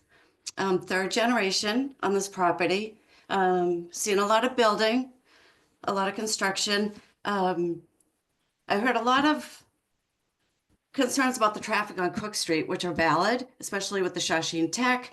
And absolutely right, the kids that are going to school are going to stop and get their Dunkin' Donuts. So that's a concern. My concern is Boston Road. So if anybody comes through this town or lives on this section of town, you know that during rush hour, the traffic for decades, for 3 decades, backs up past the car wash of Burlington. So you've got 2 lines of cars, one's trying to come down through Burlington, take a left on 62, and the other line just creeps all the way down through Pinehurst, all the way up, towards the mall. My daughter used to dance at Sally Gould, and it used to take, half an hour to get there. So that's a concern. I've also seen, or I've heard how the cars are going to be diverted down the side streets, and they will. So this section, I'm surprised that this hasn't raised some bigger flags. So, come down here on St. Patrick's Day. I challenge anybody to come down and sit and see. I know it's only one day, but see the traffic that comes down to the Emerald Rose on St. Patty's Day. It's an Irish pub. It's a lot of fun, but it's crazy. It's a madhouse down here. And now we have the farmer's market at the old Ditson. We have the open space. People love the farmer's market. Parking's a concern, but come down during, those times. Do the traffic study during those times. There's so much traffic. I mean, you can't get down here. There are people crossing the street. They have to park at the church.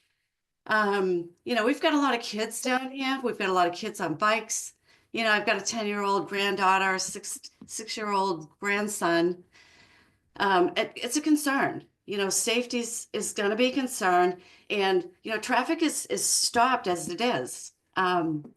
It's only going to get worse. Not against Dunkin' Donuts, but it's just the wrong place to put it.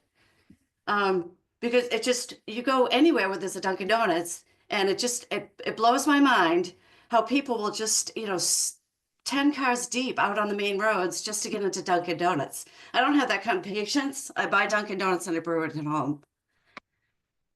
So traffic is definitely going to be an issue down here. It's going to get worse. It's going to back up. I mean, again, I can't imagine that everybody that's in this room and on this board hasn't sat in that traffic in Burlington as far back as the car wash, just waiting to get through. There's a daycare down here, and I don't know if people remember that, a car went through it. My granddaughter happened to be at that daycare. She was sick that day. I picked her up. She would have been in that room 45 minutes earlier. So they actually had to reinforce it. They put, boulders up. They put, cement and bricks inside the building before they built it up. So that daycare is a concern. People are coming and going, dropping off their little kids. It's gonna be a nightmare. It's just, it's definitely the wrong place to put it, a drive-through, there's just no more room. I mean, you know, the cops now, and they've been doing it for years, they'll sit there and they'll watch, people won't even stay in that line if they want to go to the 7-Eleven. They move over to the right, they go into that little breakdown lane to get to the 7-Eleven, and there's usually a cop right there that, you know, has been ticketing people for years. People are gonna get frustrated, that's a concern. They're gonna get frustrated, they're gonna start to be aggressive. Again, you've got the dance center, you know, we've got some lights there, somebody's gonna get hurt. Again, I asked you to come down St. Patrick's Day. Yes, it's just one night, but come down on St. Patrick's Day, because the first year that they did that, I could not believe all the cars that were down here, down the side streets, you know, parked across the street. There's just there's no room down here for any of this. Okay. Yeah, so, you know, thank you for listening. Again, my concern is, you know, pedestrian safety and aggressive drivers. They're gonna get frustrated. And they're not gonna wanna sit there, and it's gonna cause just unnecessary angst in our town. So thank you for listening. Thank you. Liz, I think we have 2 more people. Or, nope. Oh, okay. No. Yes, sir. Couple of quick follow-up comments. First and foremost, the traffic study was done in early May, while school was in session, so I'd like to clear that misconception right here. One of the things that it's dated July because it takes a while to compile all the information. But he did his studies and his counts when school was in session, so let's clear the air. One thing that wasn't talked about here tonight is the fact that the 16. To the point of what, it was published in July. Right. But the study was done. They said your side streets, or they just? No. We, Bob points out, and this is one thing that wasn't discussed, the queuing, we have spaces for more than 16 cars to queue. I think the standard is eight to 10 queue. This surpasses the queuing capacity of most drive-throughs that you'll see. So I think it's important that I mention that in the this is designed with capacity for over 16 cars to queue up in the parking lot. The traffic study, well done, well thought out, and well vetted by your own traffic engineer. Okay, Lisa is not with us, not affiliated with us. Lisa's affiliated with you folks, and she has vetted this traffic study herself. She has rendered her opinion. And I don't want to speak for Lisa again, but I think the hang up is that left-hand turn out of Cook Street going south onto Boston Road. That may be impacted. And Lisa came up with a very, very good condition. It's a condition that we do see in other projects, and that is the timing is monitored 6 months past occupancy permit, and tweaks are made. We've done that on other projects, and it certainly can work here. I do live in town. I am a taxpayer here in town. You know, no slight to Greg, but you know, if would I love to see a Taj Mahal type restaurant? Of course. But you know, I've been to many public hearings where people get up and say, you know, we don't like this idea, we want X, Y, and Z. But the people that can do X, Y, and Z aren't buying these properties. This property was for sale for quite some time. And Greg and his company ended up buying it. And this is his proposal for the site. Like I indicated, I am a taxpayer here in town, and this type of development does help offset, you know, the residential tax rate. I know it's not the sexiest thing in the world, but you know, we all opened our tax bills last month, and if you're lucky, you only went up about $300 or $400. And you know, to say no to a Dunkin' Donuts that's going to replace another Dunkin' Donuts doesn't go too far in helping defray some of that tax expense. So those are my points. A thorough, comprehensive traffic study. Your traffic engineer has reviewed it, we've incorporated all of her recommendations. They're all reasonable recommendations, and we ask that you approve the project with the condition that Lisa suggests, and that has that 6-month monitoring period for adjusting the timing. So I don't know if there's much more to say about it. People complain about, what's going on there now. We're trying to move forward. People are talking about people parking there or dumping things. We're trying to move forward. And the landscaping is going to be a significant improvement to that project, to that corner. So, with that said, we respectfully request that you grant the special permits as requested. And we respectfully request that you grant the variances that are requested.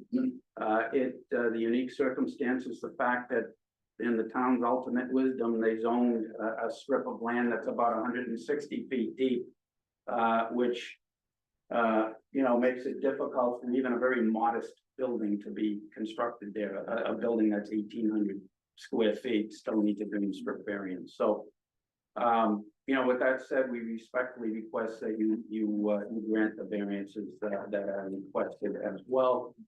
Greg actually has tried to meet with these folks. You heard from John that he met a while ago, and there was some discussions about housing and things like that. There's no path forward for the apartment buildings. I mean, that's off the table. I mean, it's not zoned for. But Greg has been trying to reach out, trying to meet with these folks. There was a meeting at John's house last night. Greg tried to get into that meeting to sit and meet with these people, but was told they didn't want to talk to him. So it's a little bit disingenuous to say he doesn't meet with these people when he had a year to meet with them. When he's tried. He had a meeting a year. First of all, I want to know what the church went. No. Right. Fits the variance of the law. That's what I want to know. We've had a lot of talk about traffic. You had We your haven't chance. talked about the law. And you know what? The law is the law. And the variance is a variance, and a Yes, special the permit variance. is special. It We is. have the authority to give a variance. Follow the law. Otherwise, people that have standing can go take the law Okay, for enough, please. Sir, name and address for the record. Greg Nolan, I'm the petitioner, 280 Merrimack Street, Methuen, Mass. So I have met with John and Good. two other people Just, on several other occasions. I also explained to him, I showed him different plans. I think we went through, I don't know, about 10, 12 different iterations. Didn't meet with them initially. We had high density residential in the back. He said that doesn't fly. It was gone. I looked at some townhomes. I got some pushback. I said, okay, there's 3 properties. I'm gonna focus on we're a Dunkin' franchise organization. I was gonna focus on the corner one. Very forthright, very open about it. After that, if I'm successful, I'll look at the other front portion of the property to do some retail, maybe a restaurant. And I wasn't being disingenuous when I advertised it, because I'm not gonna just come here, try to get it permitted and build a building on spec. So you advertise it, and then it's contingent. If you sign a lease, it's contingent on going through the city town approvals and getting my approvals. Regarding issues on site, John has has my cell phone number. When there was an issue with a homeless person living in a van, I was told, first of all, that was a church van that took people to the church. When I found out it wasn't, I met him on site. I went there. The next day, August 26th, I had it towed. I sent them a picture of that. In addition to that, there was a truck that was unloading cars. They had a used car business. I just want to set the record straight. Not a confrontational person at all. Very congenial, but I met on site. The truck was there. John showed me it. I got the phone number off the truck. I called it. I traced it back to somebody's house that lived in Billerica. I went to that person's house that night. I found out he was somebody that called, wanting to rent that lot. I said, I can't do it. I'm not gonna do that to the neighbor. That's a fact, and that's the truth. I said, "Hey, you have to get that truck out of there in 24 hours, or I'll have it towed. A big moving truck. I'm more than willing to meet with anybody. When there was issues in that back parking lot, we put up signs. Again, this neighbor, I went by there yesterday. It's not just this one neighbor parking, some landscaping trucks there. There's other ones there. You know, if it's an issue, I can put up Jersey barriers, I can put up a fence, if that's what the neighborhood would want. You know, so I just want to say those few things. I'm not presumptuous about anything. And I just appreciate you approving this project. I'd like you to do that. And your time, patience, and consideration. Thank you. Thank you. Anything else? No, I don't have anything. Okay. I will open it up to the. Traffic consultant. I'm sorry. Thank you, Lisa Wan, traffic engineer. We did the peer review. I just wanted to clarify the traffic count, as they mentioned, it was conducted in May. And Mass DOT does publish seasonal adjustment factors for every single month throughout the year and different roadways as well. So in May, when the counts were conducted, it was about 2.8% of like the average condition. So regardless what month was it counted, we do reference seasonal adjustment factor to make sure that our counts being valid along the roadway. So just wanted to clarify that we did use Mass DOT. So there's a project that's going along Boston Road right now. Mass DOT is under construction. So right now, in the proposed plan that GPI shared with us, is that Mass DOT is really all about making things more safe for all modes, biking, walking, people taking transit. On their plans right now, as they provided us, is that along Boston Road, abutting the property, there's going to be added bike lanes on both sides. So 5-foot bike lanes along both sides. Yes, there's going to be a lot of traffic and speeding, but with these multimodal accommodations, it will somewhat change traffic patterns as you go along Boston Road. And this traffic signal, it is deteriorating it operates poorly in the existing no build and build, and Mass DOT knows that because it's under their jurisdiction. But currently what's great is that after post occupancy of this site, the applicant is planning to do another study of this intersection to really understand what is the impact, so what could the town do? Because right now, Mass DOT is gonna come in with the project, regardless of what is happening. So really just let's see how the traffic signal is operating after full occupancy. Does it make sense? Is it something we've already talked about? When the church being knocked down, we asked that question, is it gonna get knocked down with the Duncan, or is it gonna stay up with the Duncan? That was the question we asked. When is it coming down here? Because technically it's on the different lot and. I can't hear, when is it coming down? Be happy to do it with the Duncan, go inside with the Duncan. Absolutely. That's one of the questions we asked. I will open up to the board. Anupam, you're the lucky one. Thank you. You're welcome. And I think Not just the traffic study, did you just study? You gotta come up and talk to me. You can talk to her through me. I know, I can't hear, there's no microphone here, so Okay. I'm deaf, but. The traffic study, did it include Foot Street, or was it just traffic up and down 3A? I hear 3A, I hear, and the traffic lights and that. Yep, so the study intersection included a signalized intersection as well as a side driveway. So this is the existing as well as the proposed as well. Okay, So so when- you did a count, I assume, of traffic on Foot. As part of the. She reviewed it. We reviewed it. She didn't actually do the traffic report. She reviewed it She for us. reviewed it as well. And then they But went it back. includes Cook Street as well as 3A, not just 3A. Yeah. Okay, and before I forget again, Sal is sitting in on this one. Bob is not, he was not here for one of the hearings, so Sal was. So Sal will be sitting on the vote.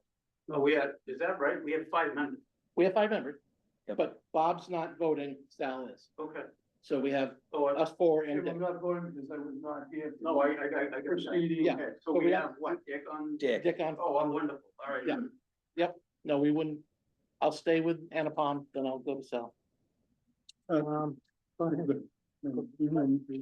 Thanks. I have. I'm probably the person on this board that loves business the most. I owned a business for 50 years in this town. I have a lot of problems when I see all the neighbors against it. There's not one neighbor that get up and spoke for it. And I have a problem with that. Somebody didn't do their homework. But that's what, when you get one of these projects, the most important thing is the neighbors. Cause they'll come. Jesus, they'll Al. come to me and- All right, he's gonna go, no. I'm gonna hold off my vote till I hear some more, but,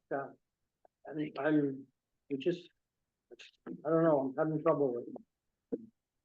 Okay, Annapom. This is, second Dunkin' Donut project that I am sitting on with. And I was looking at, the traffic study data and, they have a nice table in the presentation what they gave, and it has all the details about, what kind of, how much daily volume they have on Boston Road and at different times, on Cook Street and Beaumont Avenue. Looking at the data, it seems to me that, traffic always is going to be in the morning going one way and, in the evenings it is going in the other way, so whether we like it or not, traffic is always going to be there, That's the case that I saw with the other Dunkin' Donut, which is here next to the Shields, And initially, there was a lot of, discussion about it, that traffic is going to be backing up, and it does back at times, especially in the morning hours, going south. But after an hour or so, you'll see that traffic it's flowing through, so it's a very short time period when we kind of see that the traffic in either direction, which kind of, everybody is piling up on the roads, So looking at that, I don't see much of a problem at other times, when when it is easy to get in, get out, On Middlesex Turnpike also, we had the same situation and we got some traffic data from that, And I find now that traffic seems to be just moving in one direction or the other, whether it is in the morning at 7 o'clock, whether it is at 8 o'clock, whether it is at 9 o'clock. And I have not seen a lot of backup there at the Dunkin' Donuts, So when I kind of hear all this, backlash from the neighborhood, I kind of wonder as to, from the other side streets, is it really an issue that is problematic, And I think the traffic consultant for the town, she has rightly recommended that, we take a look at it for 6 months and kind of, reevaluate, So I would take that advice and, and give it a good listen, Thank you. Okay. Dick, do you have any questions? No, don't have any questions, although, Yes. Bob wasn't. Bob? I'm sorry, go ahead. Dick. okay, I don't have any questions, I just, no matter what the traffic study people are doing and how they've come up with their conclusion, Number one, we've talked about, waiting in 6 months, do another study or see how it goes. Well, what's gonna happen? You're gonna shut the guy down? The guy's gonna, put $1 million or what into that corner, and then you're gonna shut him down 6 months later? That's not gonna work. So, you can forget about doing that. But I have a problem with the traffic flow within the site. People coming off of Boston Road going in, and this thing about keeping that space open so that people can get out. In my view, it's not gonna work. That's crazy. People, if they want their coffee, they're gonna butt the line no matter what. And, finally, I think Sal expressed it perfectly, talking about the neighbors. The neighbors are totally against this. There isn't a positive neighbor in the bunch. Maybe they're afraid to come out, but anyway, I think that'll decide my vote. Okay. Okay, thank you. Mike,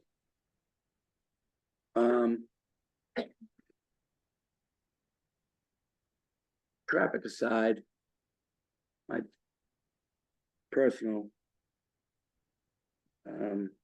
feelings are that this is not something that this town needs. We have so many Dunkin' Donuts, so many fast food restaurants. We're gonna take occupancy away from one building to construct a new building on one of the last great sites in Pinehurst, that we have an opportunity to do something really nice with at some point, and we're gonna squander it on a Dunkin' Donuts drive-through. I just have a hard time with it. I haven't made up my mind one way or the other on it yet, but those are my feelings on it. And that's all I have. thank you. I'll talk about the variance first. The variance request.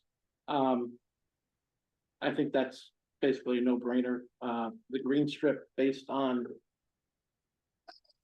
the other requirements for a lot like that, it's impossible, I believe, nearly impossible to get as much green as the zoning requires. I don't think any business, any building going up could meet it. So I'm okay.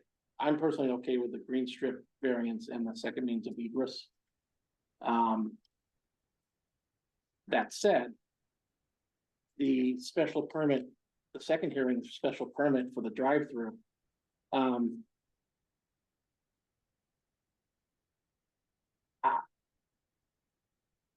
I'm usually very in favor of letting the owners do what they want with their business. And I will always try to get them to that point. But I also have concerns about the interior drive-through lanes. And honestly, my other problem is,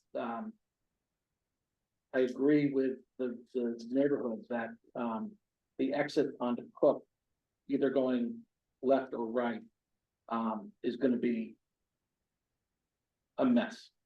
And I also agree that, people being people are going to start using the side roads even more. And again, this is my personal belief. If there was a way, and I know it's hard, you gotta go to town meeting and get rezoning and stuff, but if there was the lot to be increased a little bit, I'd say a little bit, but whatever it needs to be increased to help facilitate a better traffic flow, I would love it. I would love it, but I know Billerica Town zoning is weird. It's a mess. It needs to be redone, but until that, I do have an issue with the traffic. I also feel that no matter how if we vote it down, I personally think there's a good chance it's gonna be done anyway. Fine. Isn't that why we're here? Just like the Middlesex Dunkin' Donuts drive-through, we voted it down. We got sued, we paid money, and we had to do it anyway. The state, the courts. If you vote for it, though, you get sued too. Sure. Yeah. Well, Okay. you're gonna get sued no matter what. Okay. And you're basing that, you're kind of saying, and excuse me, you're basing it on an assumption that you could possibly get sued. So I would say your vote shouldn't. No, I'm saying, no, if we do turn it down, it's my belief, and if we turn it down, it's, the town's done with it, but it still could come back, and within a year, it could be up.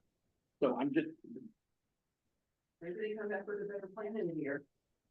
again, if they went to town meeting and expanded the zoning to have a better lot to improve it, that'd be great, but in my opinion, town meeting is very fickle, and even though they're always saying, come to us to do it, costs a lot of money to do it, and the town can easily say no. I mean, I think it's 2/3 to change, or 3/4, probably 2/3. Okay. Getting anything done in town meeting for 2/3, it's hard, so. And it's not the one, but anyway, I'm digressing, I apologize. It really comes down to me it's the, coming out on Cook Street, I think it's gonna be a mess. When we first started talking, I thought a perfect example was Panera on Boston Road, but as someone pointed out to me, the drive-through traffic for a Dunkin' Donuts is probably 10 times Panera, so so it's different, but and I will remind everyone and the board that there are 2 hearings. One is for the variances, and the other is for the special permit for the drive-through. Yeah, and to that end, when you do vote, split the vote. Yes. On the special permit, it would be the drive-through and the restaurant. And on the variance side, it's the green strip and the second meeting. Just for the record. Yep, no, I plan to close both of them and then do the vote on the first one and then the vote on the second. Great, thank you. Sal, do you have anything you reserved? No, I said what I said. Okay. So if there's no, Dick, do you have anything else? Are you okay? No, let's close the public hearing. Okay. Mr. Chair. Oh, excellent. Chris did have a quick comment. So I just want to address briefly the site circulation potential concern. Can you move to the? I will, one second, yeah. The uniqueness of the site and what we did is we provide not only the drive-through lane, but we provide a bypass lane, okay?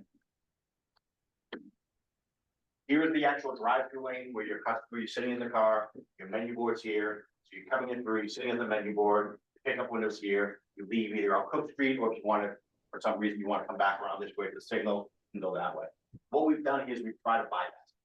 So in the event you're sitting in here, or you're waiting in line and you don't want to wait in line anymore, you can bypass this, get out to the signal. The purpose of this here, this is the do not block the box, all right? And the intent of this here is to keep this wide open. So it'll allow people to circulate back and forth. We also have stop signs here. Now, are you going to have some people that don't obey the rules and don't obey the stop sign and park here? Absolutely. My experience, I see these everywhere. We work in Salem, over by the Target on Route 28. There's a residential development. There's a huge do not block the box intersection, striking the road. I personally don't don't, parking there when the light's red. I do see people sometimes do it, but for the majority of the time, I would say 75 to 85% of the people obey that. In this case, if you have somebody parked here and somebody's coming in from Boston Road, they have the ability, because we have the bypass lane, to circulate around and come into the drive-through lane, and then ultimately get it here. If there's somebody who's parked in here and they would like to leave, but somebody's parked in this area, the benefit of this plan having access on Boston and access on Cook Street is that if somebody's parked here and they want to leave, back up, they're able to get out that way. So this do not block the box actually does work really well. And in this case, because we have the bypass, because we have 2 points of egress and ingress into the site, it's almost a foolproof way of trying to mitigate the on-site traffic circulation while allowing people to get in and out of the site. When you say park, you don't mean actually park and go in? No, or you mean idle? Okay, Correct. okay. Yep. But one thing I'm concerned about is coming off, taking a right onto Boston Road, and then going into directly, bypassing the do not block. Yep. And going into, if there's 20 cars or 10 cars lined up, then you could just cut on. One thing. This is all a moot point because we do not have access off of Boston Road, etched in stone yet from Mass DOT. We should have a way to get in from Boston Road, but we're talking about giving them a special permit for doing that. My question was to, yes, please. So we met with Mass DOT initially, and our first discussion with them, we actually contemplated a full access driveway curb cut here. So full left hand in, left out, full access. They shot us down with that. And they said to us, come in with a right in and a right out, and you're good. They obviously, we are in the process of going through it, but we would not be at this point if we did not feel comfortable that Mass DOT was going to approve that curb cut. I actually stated in our meeting with Mass DOT, what is your thought process? And, obviously, they don't have a crystal ball. You can't say, 100%, but they said, yes, basically move forward with the project and come to us with the full plans, drainage, the traffic analysis. So if we approve that, the second egress. And you didn't get approval for the cut. And what? And we didn't get approval for the cut? Knock it, we would have to come back, to the board, because therefore we don't have a plan that meets the spirit intent of the potential approval going forward. But we feel that based on the discussion we've had to date with Mass DOT, they're going to allow this right in, right out. Yeah, that's. They may have some geometrical changes to it, but it's going to be right in, right out. There's a small little median here to allow the trucks to get in. But in concept, in theory, the right in, right out driveway is what they said, basically move forward. Or, and again, just if we approved it and you didn't get it, you'd have to come back and. 100%, 100%. But I just want to really focus on the point of site circulation. There's 360 degree access around the site. Bypass lane allows for any potential circulation issues here for someone to still get in and around the site.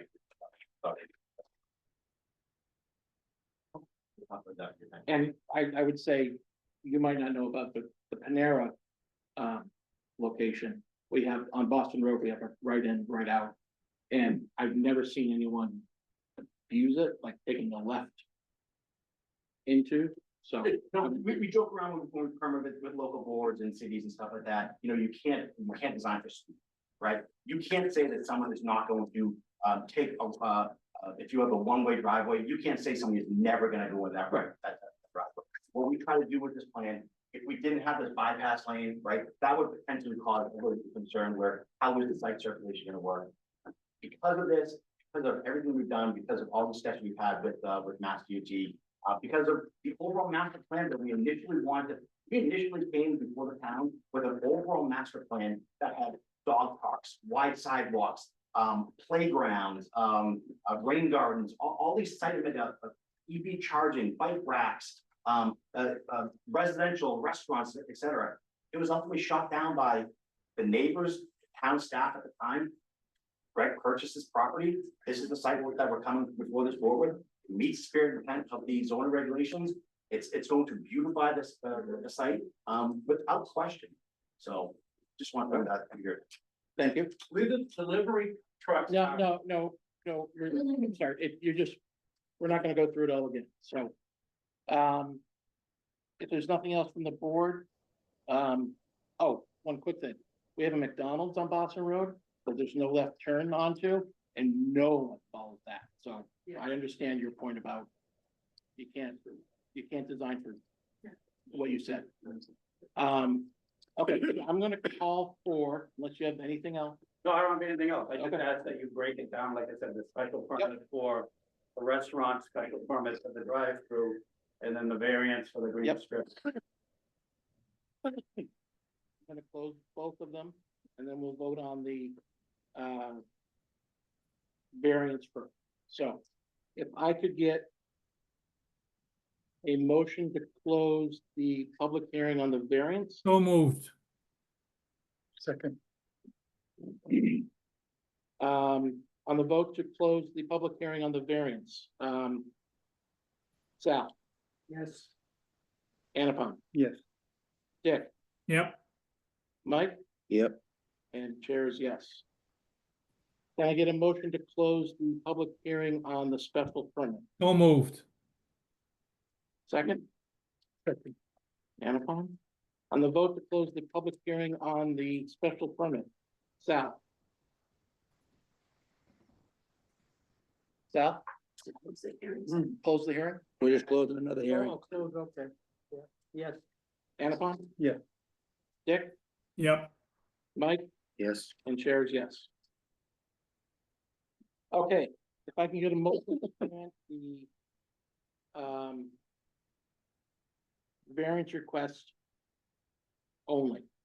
the variance request For the for green- green strip For the and green Green strip. strip and the second egress. Can I get a motion? So we move, yeah. Can I get a second? Second, On the vote to close the, public hearing on the variance, Sal? no, No, we already closed it. This is the vote to grant. I apologize. On the vote to grant the variance on the green strip and the second means of egress. Sal, Green strip and what else? the second egress, they want the two ins and outs on the corner lot. No. Anupam? Yes. Dick, No. Mike, No, chair is yes, so denied 2-3. Can I get a motion to grant, for the special permit on the restaurant and the drive-through? I'll make a motion. Mike, can I get a second? Second. Anupam. On the motion to grant the special permit, Sal, No. Anupam? No. Dick, No. Mike, No, and just to keep a solid, make it unanimous, I'll vote no too. So denied 5-0. Thank you. Okay, thank you.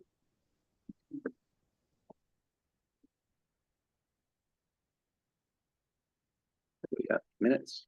We got minutes. Can I get on a vote to approve the minutes for January 15th, 2025? Do I have a second? Yes, Thank second. you, Mike. On the vote. I did. On the vote to approve, Bob? Yes. Mike, Yes, Dick, Yep. Annabelle? Yes. And chair is yes. Approved 5-0. thank you. Okay, I will call the Done. meeting for the zoning board of appeals closed.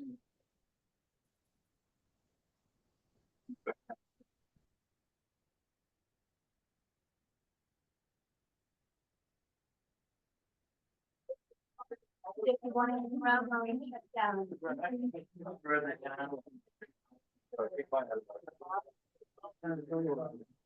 Well,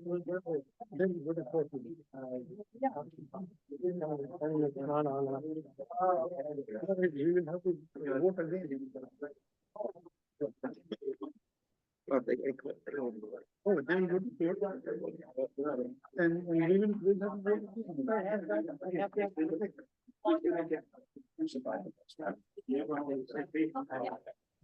have.